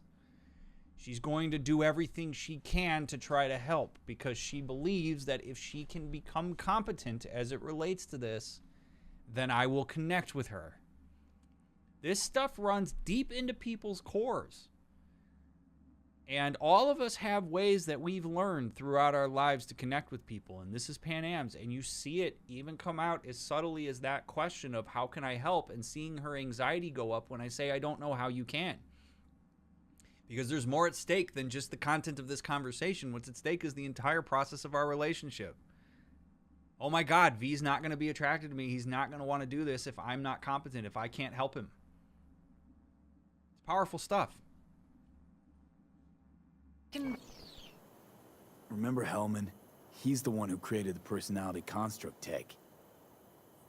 That's why you wanted to get him. But it was a dead end. Now I have to figure out where to go next. You'll find a way. And once you do, let me know.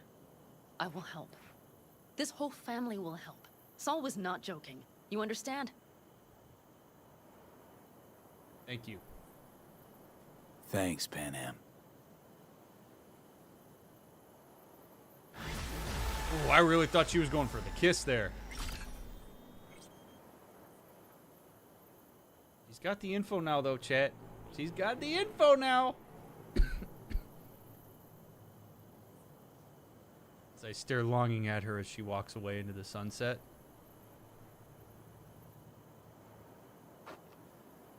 You don't mind, I'm gonna just go ahead and take this out. Huh? Huh? What do you think? What do you think? No?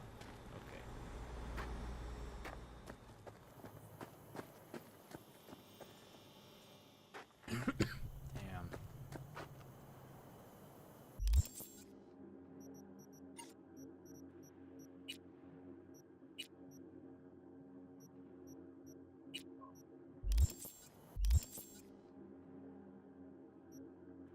Whoa, we are way away.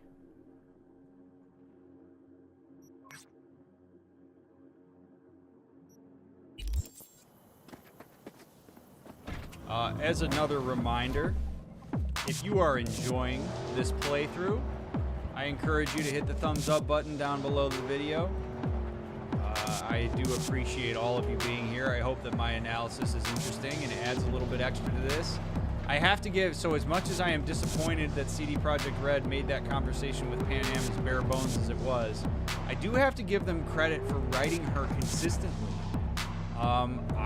My ability to see her through the competence lens, like they have written her in such a way that it makes sense. So I do, my hat is off to that, because she has responded to me the way that I would potentially expect her to.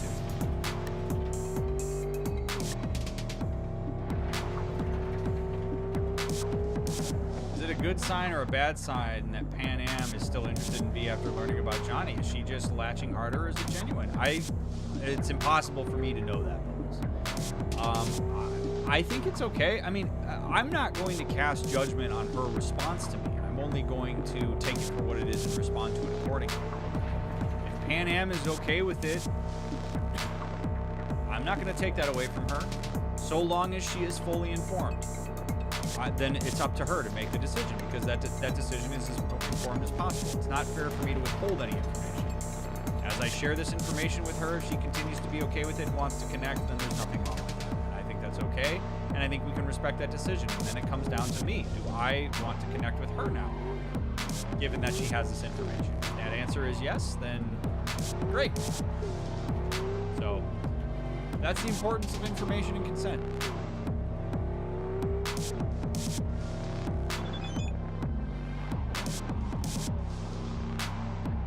Oh my god, if you're planning on spending more time in the Badlands, I have just the car that suits your needs. An all-terrain Mizutani Cheyenne. It might look like a fuel-guzzling beast, but this could drive over a field of nails and broken glass and freshly paved asphalt. Pains me to part with it, but such is the Nomad's lot. We cannot get attached to anything. I want that car. I want that car. We are quite literally driving to go get that car right now.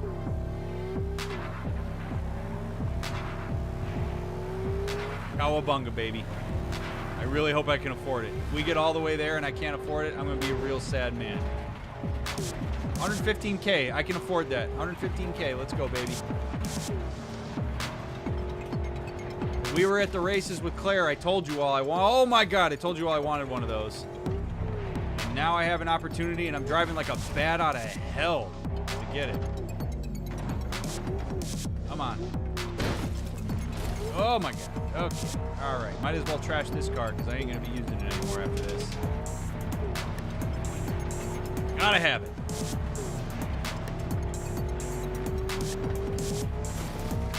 Woo! Going in hot.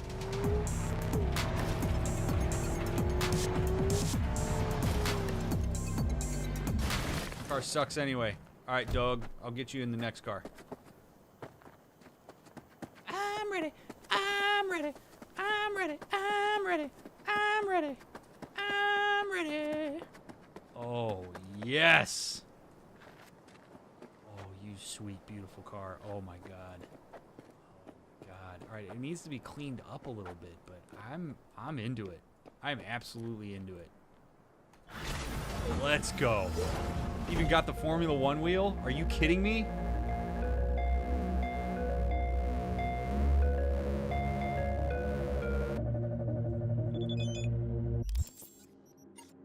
Oh, yeah. Oh, yeah. Yes, indeed.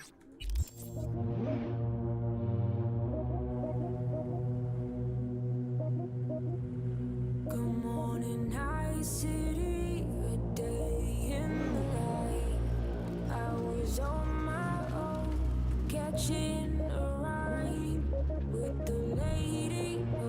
Just turn up the radio here. Blue and pistol shit. Satisfies leather jacket, zipped up tight. Big ones coming, look for lost and found.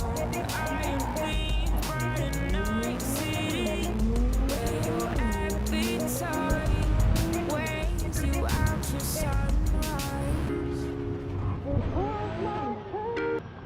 Stan here. No, The sun Stan, is down. shut up. I hope you're still up. No! The king is dead. Long live the king. Fucking Stan. I was vibing, dude. This was about to be such an awesome clip. Son, Yorinobu Dick. Arasaka, has assumed the reins as CEO. You told me all this. Yes, that very same Yorinobu who once abandoned his silver spoon to join a Japanese street game. Even dabble in a Oh, what up? Oh, shit. See ya.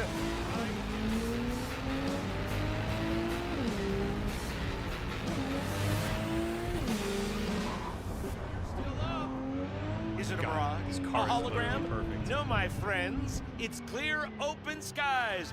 But don't take it from me. Get out there and enjoy Hey, the Raffens sun. are hunting someone in the Badlands. The word psycho's been mentioned. Check it out. If it is a cyber psycho, don't kill him. At least try not to.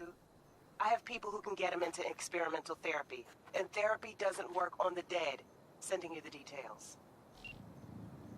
Dude, get yourself a car that you look back at when you walk away from it. Apparently, it's some fresh fanatic converting Raffens in a pretty gruesome way. Watch your back. He might have military training. Witnesses claim they saw a silent old man wandering the Badlands, leaving a trail of bodies behind him. Oh, boy.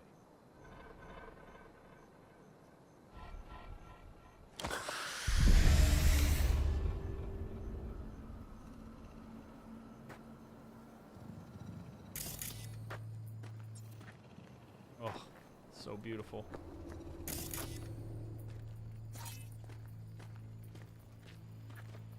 Cause of death, single caliber round. Oh, that's not good. That sounds like sniper rifle. Footprints. A pretty neat car too. Dead body.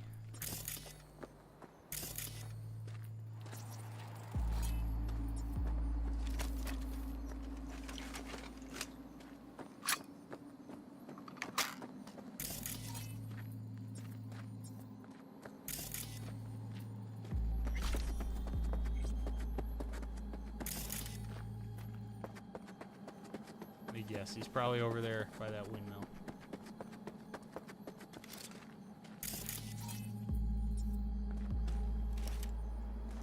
Old man wandering around the Badlands.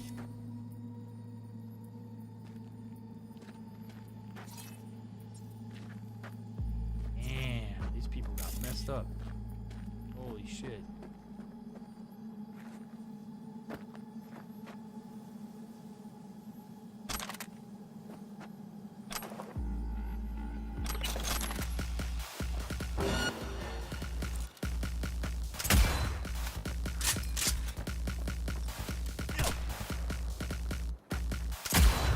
Oh, fuck.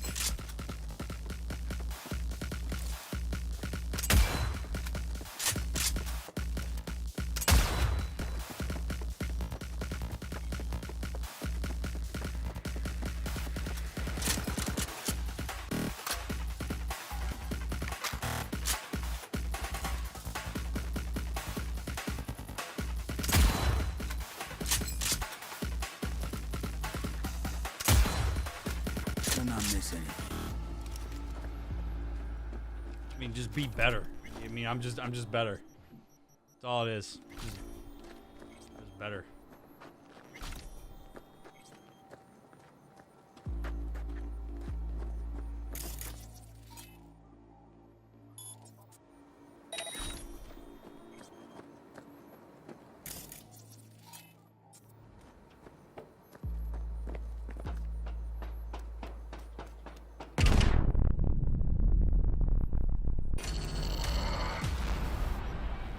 That's what I get for reading chat while I walk through a mine-infested area. That's what I get. It's not your fault, chat. It's my fault. It is my fault. But that's what I get for making that decision. Stupid. I'm just reading chat while I'm going to walk up that ladder. I'm an idiot. Do not miss anything.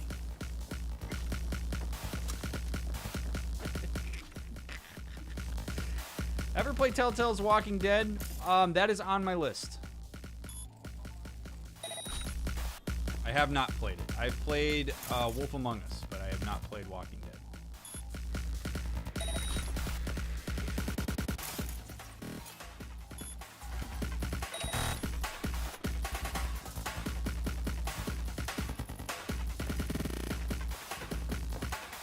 Sitting here talking myself up like I'm just better than everybody here. And my dumb ass goes and does that.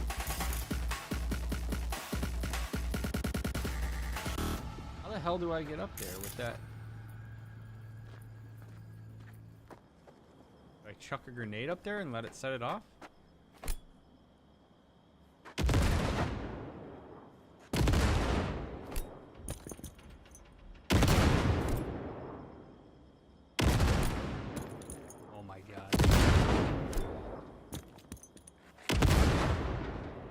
Oh, it didn't work?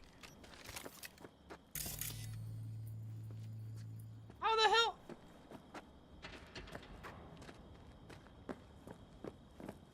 I'm gonna blow up here.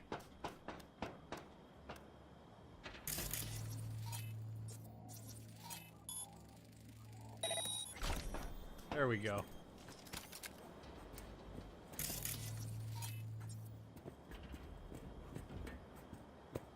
What up, amigo?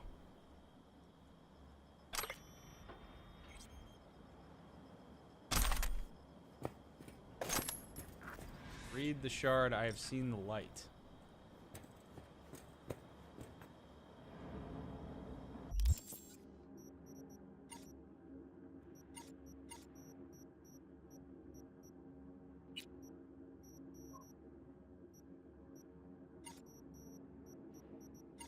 Oh my god, I forget how to do that.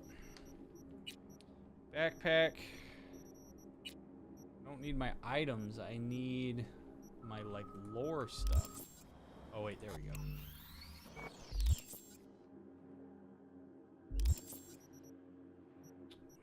Shards.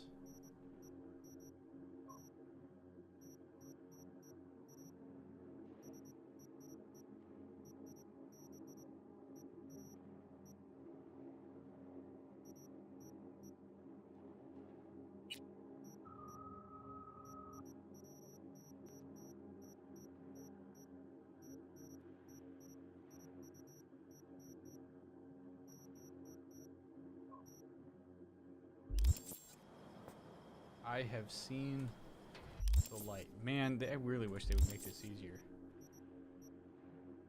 Shards. I have seen the light.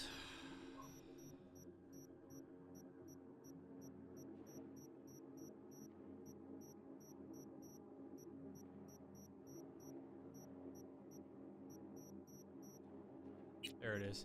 I know many of my old brothers in arms wander this life aimlessly, living hand to mouth, while their souls slowly disintegrate with apathy. That is why I am writing this, to provide reassurance. Your purpose is right in front of you. You just haven't perceived it yet. Today I went through a difficult test, but I came out alive, and now my life makes sense again. It all started with a job from the VDBs. Seems straightforward at first. For an old dog like me, it's easy as aiming and pulling the trigger. I did a quick recon, and that same day confirmed mission completion. Something strange happened. Instead of receiving my payment, an effervescent light filled my vision, and before me appeared the guardian of the border between the living and the dead. To my friends who live in destitution, do not lose hope. The day will come when you too will be put to the test and be given a second chance as I have. Do not waste the opportunity. Once more, we will fight side by side. I'm now opening the path to the sacred land with sacrifices to the Loa gods. Join me. Interesting. Message Regina. Oh, Regina.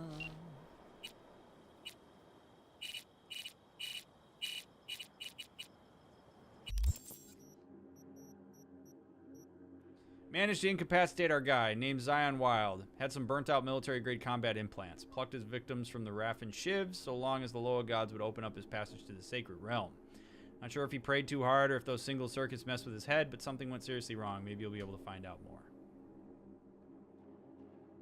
Looked up Zion Wild and dug up a list of military ops he took part in before dropping off the radar. Only time he pops up is getting caught urinating on City Hall. Eventually, he ended up somewhere in Pacifica doing odd jobs for old war buddies. This conversation must have happened recently. A little interesting that it seems like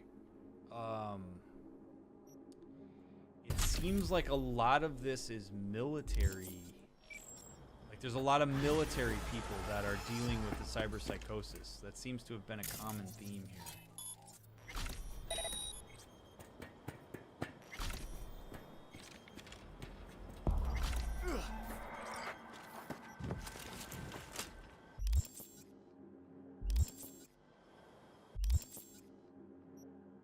Might as well track this while we're here.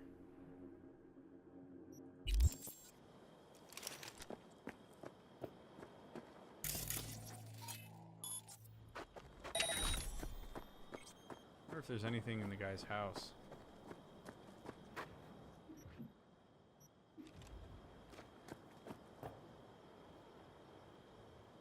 I don't have a lockpick, so no dice. Okay. Who knows what you might find? Well, let's find out. So, as much as I need you for this new gig, I know you need the adrenaline hit even more. There is a car Presumptive. sitting in the middle of a minefield out into Badlands. I need you to grab it for me.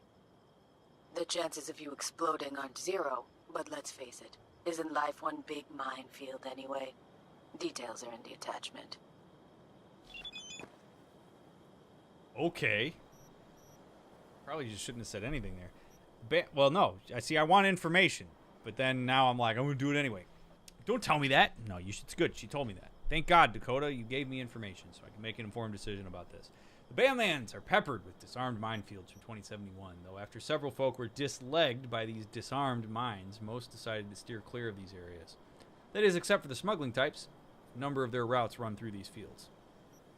Risky, yes, but brilliant all the same.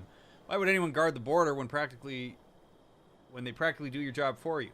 But listen up. The smuggler and his rig got stranded out in the middle of one of these minefields. Maybe his tank went dry, maybe he had a heart attack, maybe he set out on some vision quest. Who knows? Doesn't matter. What's important is, I don't know the routes those fellas run, and now they're getting dropped in my lap. Give me this stranded vehicle. I know some nomads who'd pay handsomely for that GPS data. Okie dokie. Look at all these mines. This is fun. Neato burrito. Let's go ahead and ping them. Not even gonna oh, and there's a freaking Griffin drone? Really? Bitch!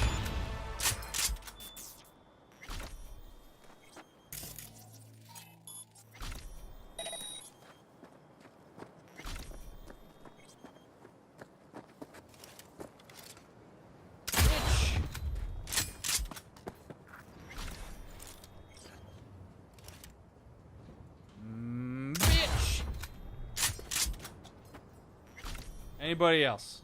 Huh? Anybody else?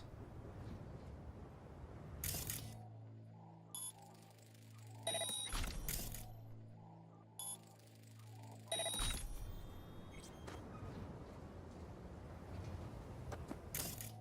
gonna run out of RAM.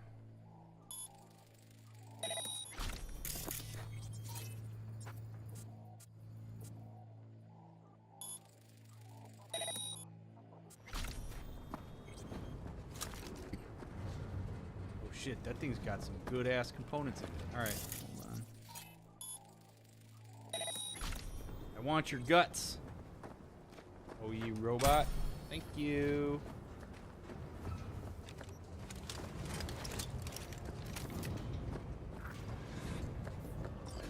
Fuck. Another gonk who thought fate smiled on him. He's probably smiling himself before he OD'd on Maelstrom's shipment. It's what you get for sampling Maelstrom's supply. Strongest shit out there. Nothing else that could fire up their burnt-out synapses. Poor bastard. His output's probably out in Albuquerque waiting, unaware little Jiro's brain turned to jelly.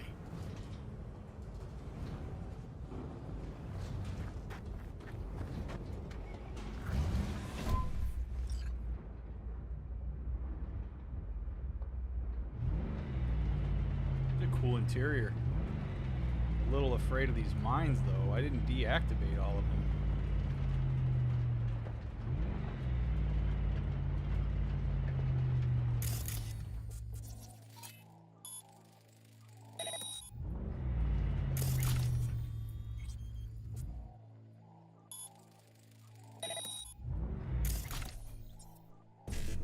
Nope, I don't want to breach it. Son of a bitch.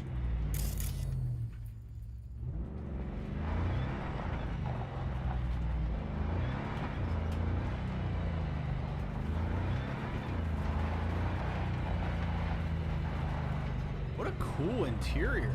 I need some tunes.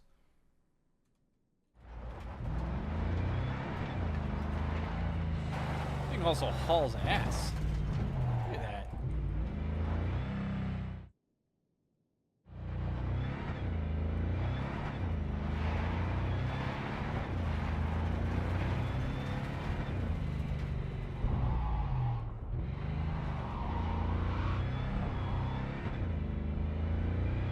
I like these Nomad vehicles. Oh, God. Fellas. Oh, shit. Oh, shit. Go.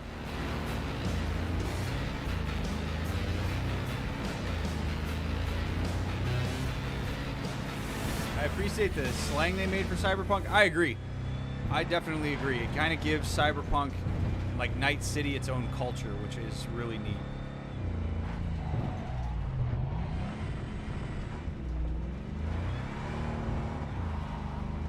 Tell there was a lot of love and care that went into this game. I know that CD Projekt Red gets a lot of shit for the bugs and the bad release on the old gen systems, but the bones of the game itself is excellent.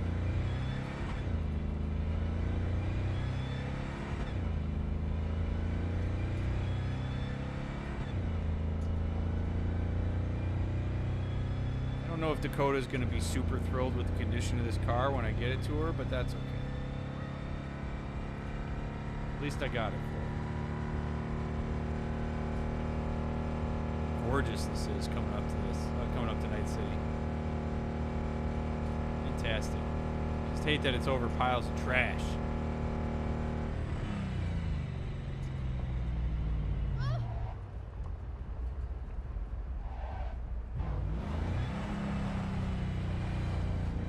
What up?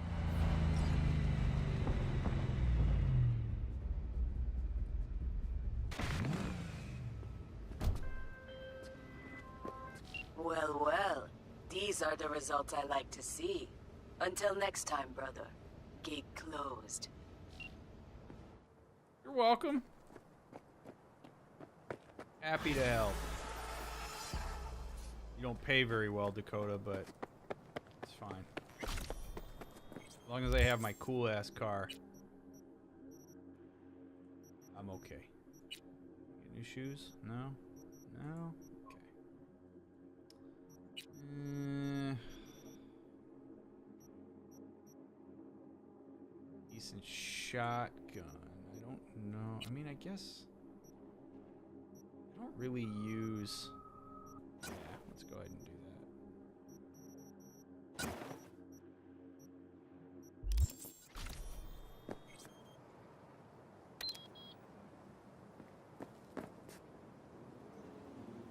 Oh! Hello, you beautiful car. God, I love you so much. God, I love you. Why do you...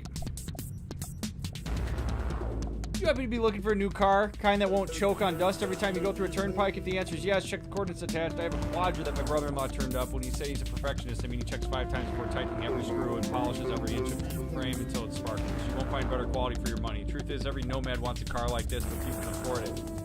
Hope you're tempted by the offer, because I'd rather sell to somebody I know rather than a stranger.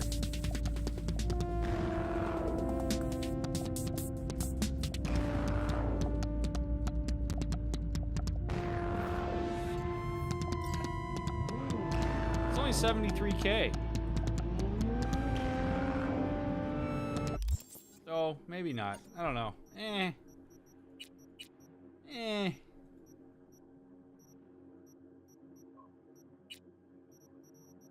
Well, chat, I think, hold on, we'll do this job, but I think we're almost getting to where it's time to talk to Mr. Takemura.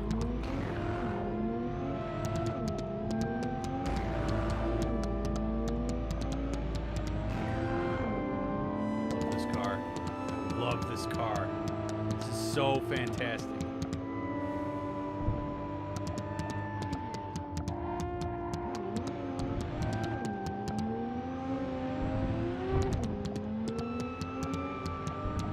It really does handle well in the Badlands too.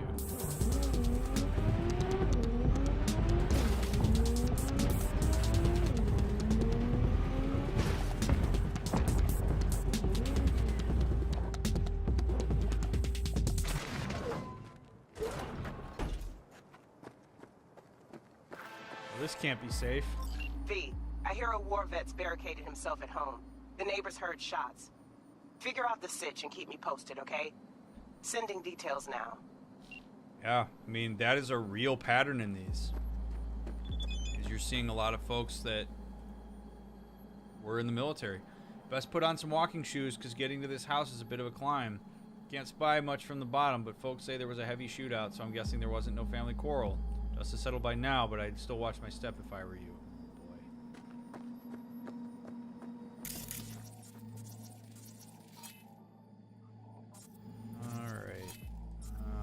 This guy's got drones, so we're seeing potentially some hypervigilance here.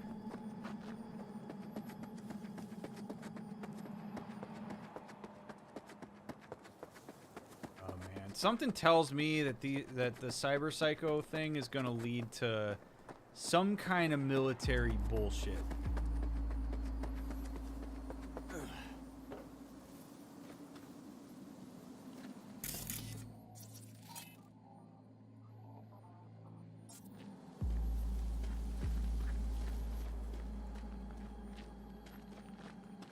Take these down silently? Doesn't look like it.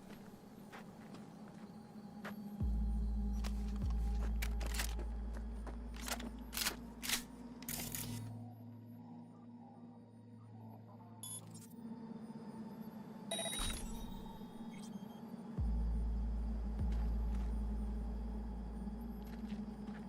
I shoot out these drones, this guy's gonna freak.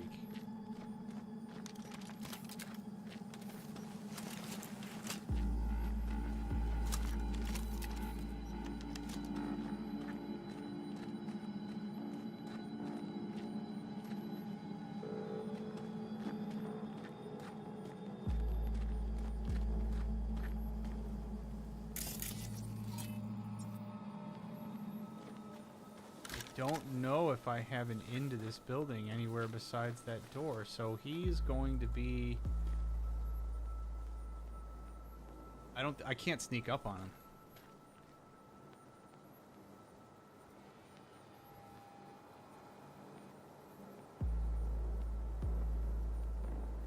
Do you think cyberpsychosis might be PTSD? I don't know. I don't know that I would go that far. I do think there's probably a component of the cyberpsychosis that has to do with the actual, like, electronic implants and the person's brain not being able to handle what's going on. Like, I'm not prepared to just say, like, oh yeah, it's just PTSD that's misunderstood.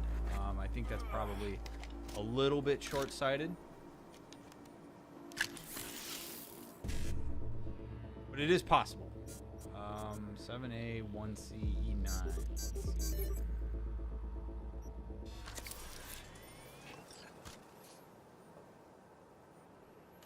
Yeah, so he's in this shed.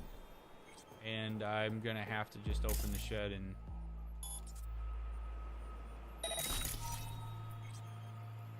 Tasha Green.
I'm glad I was able to take him down without lethal force.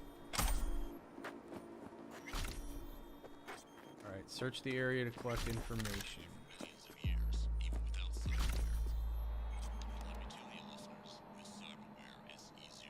I need new coils for the Netrunner chair model that I bought from you a week ago. The ones that come with short-circuited my grid. Could have tested it when I was at yours. Maybe if your system's fried, you'd be more careful about the crap you sell to people. Tomb, you bought a chair for watching TV. You've got to be gonked to try to jack that into the net. This tech's practically ancient. Forget the coils and disconnect that junk before you flatline yourself. This isn't no toy for wannabe runners. Let this be a lesson to you. Do your research before you buy something. The fact that you can't repair it proves you're a bunch of incompetent hacks. Whatever, I'll just fix it myself. You just lost a customer, and good luck getting any others. I'm telling everyone that we sell everything in North Night City sucks. Kind of like this music. Let's get back to this.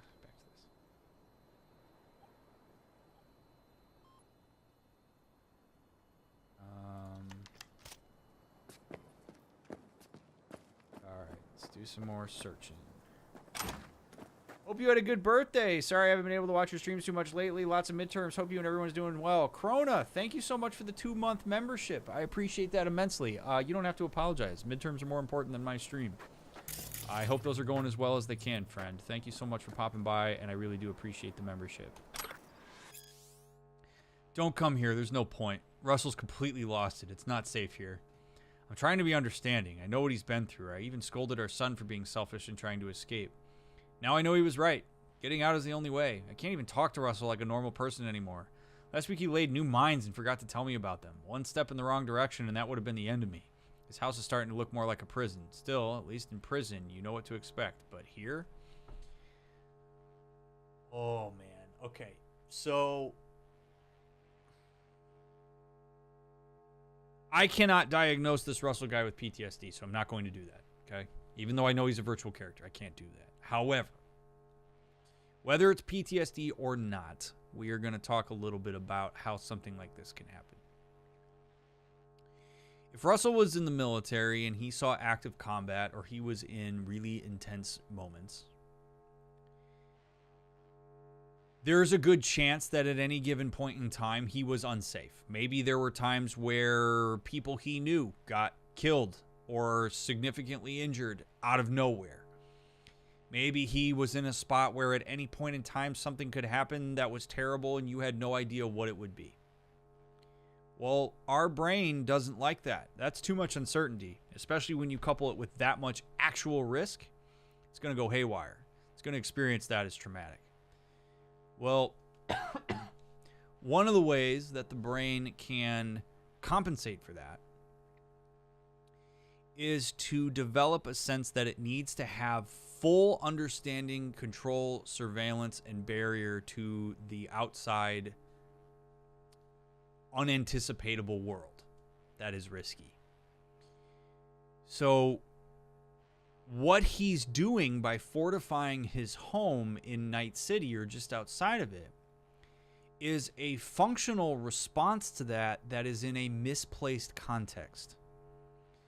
And you see this sometimes with folks where he is doing everything he can to establish a perimeter with surveillance and turrets and mines and all these sorts of things, essentially trapping himself inside as much as he's creating an impervious boundary to what's outside, because then it minimizes the uncertainty that something could come out of nowhere and hurt it. Imagine, like if you take that perspective, imagine how awful that must be to be so afraid that at any moment you could be in trouble, that you literally shut yourself in. It's not something like, it's easy to look at this and be like, that guy's crazy. What an asshole. He's locking his wife and kid in. But if he is trying to protect them, this is a trauma response gone off the rails. And this happens to people. And it's really sad. It's a manifestation of an environment that he was so submerged in that it's impossible to take it out of his mind when he's outside of that context. Dan, I hope you have a good night. And also, thank you to those of you that are here, still here. I appreciate you, making the effort to stick it through tonight.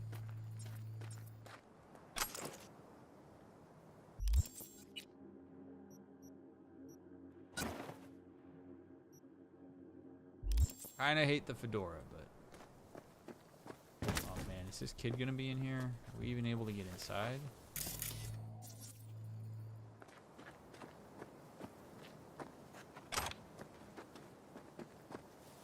Message Regina, okay.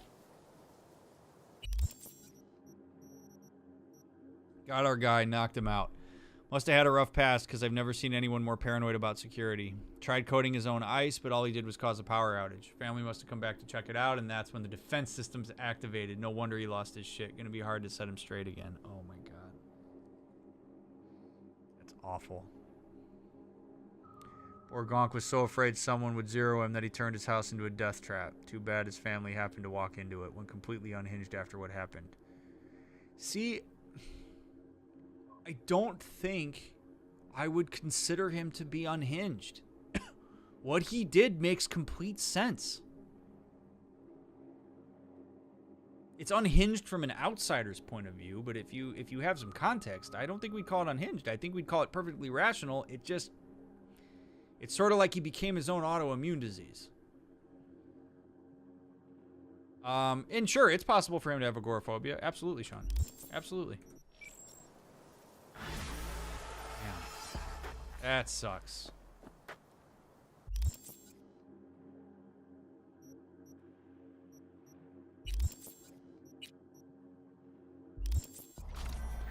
That sucks a lot.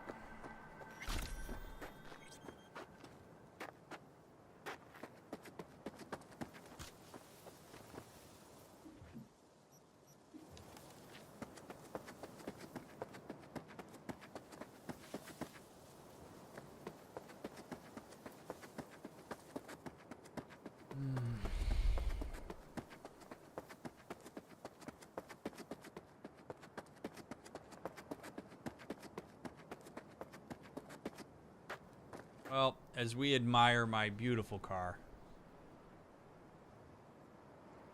I just would like to say how much I appreciate all of you. I'm going to go ahead and end it here. I hope that, VOD watchers, I hope you enjoyed part 21. We had a lot of good conversations in this one, a lot of variety. Please feel free to leave a comment if there was something in this stream that really stood out to you that you'd like me to hear your thoughts on. I just ask that you please don't spoil anything or backseat. But I would love to read your comment. Please make sure you like the stream if you haven't already. Please subscribe if you haven't already. Turn on the notification button if you want to follow us live. I'm live from Tuesdays to Sundays at 9:30 p.m. Pacific time. Thursdays I'm actually live in the afternoons, about 1 o'clock Pacific time. So this game makes for wonderful conversations, and I really hope you enjoy taking them in and listening to them as much as I enjoy delivering them to you. This game has provided a lot of awesome, awesome illustrations, and I am really grateful for that. Hey, Jude, what's up? You know, same old. You? I got good days, got bad days. Same as ever. You, called just to see how I'm doing, or? Not just. Got a favor to ask you. Ask away. It's never boring with you. Interesting people aren't easily bored. No chance in your company. But now that we've blown each other, what's up? You're on a need-to-know basis. So, this particular mission don't require you to have no gun. Just a wetsuit. Gotta say, I am intrigued. Why the wetsuit?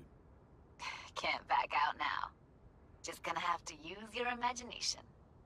You really know how to reel me in, don't you? Ain't seen nothing yet. Alright then, count me in. But I gotta warn you, I look great in a wetsuit. Damn out past Rancho Coronado. Know it? Sure, what about it?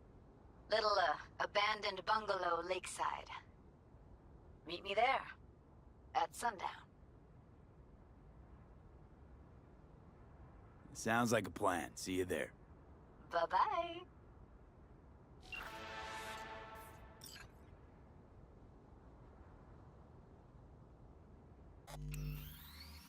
Well, there's your teaser for part 22.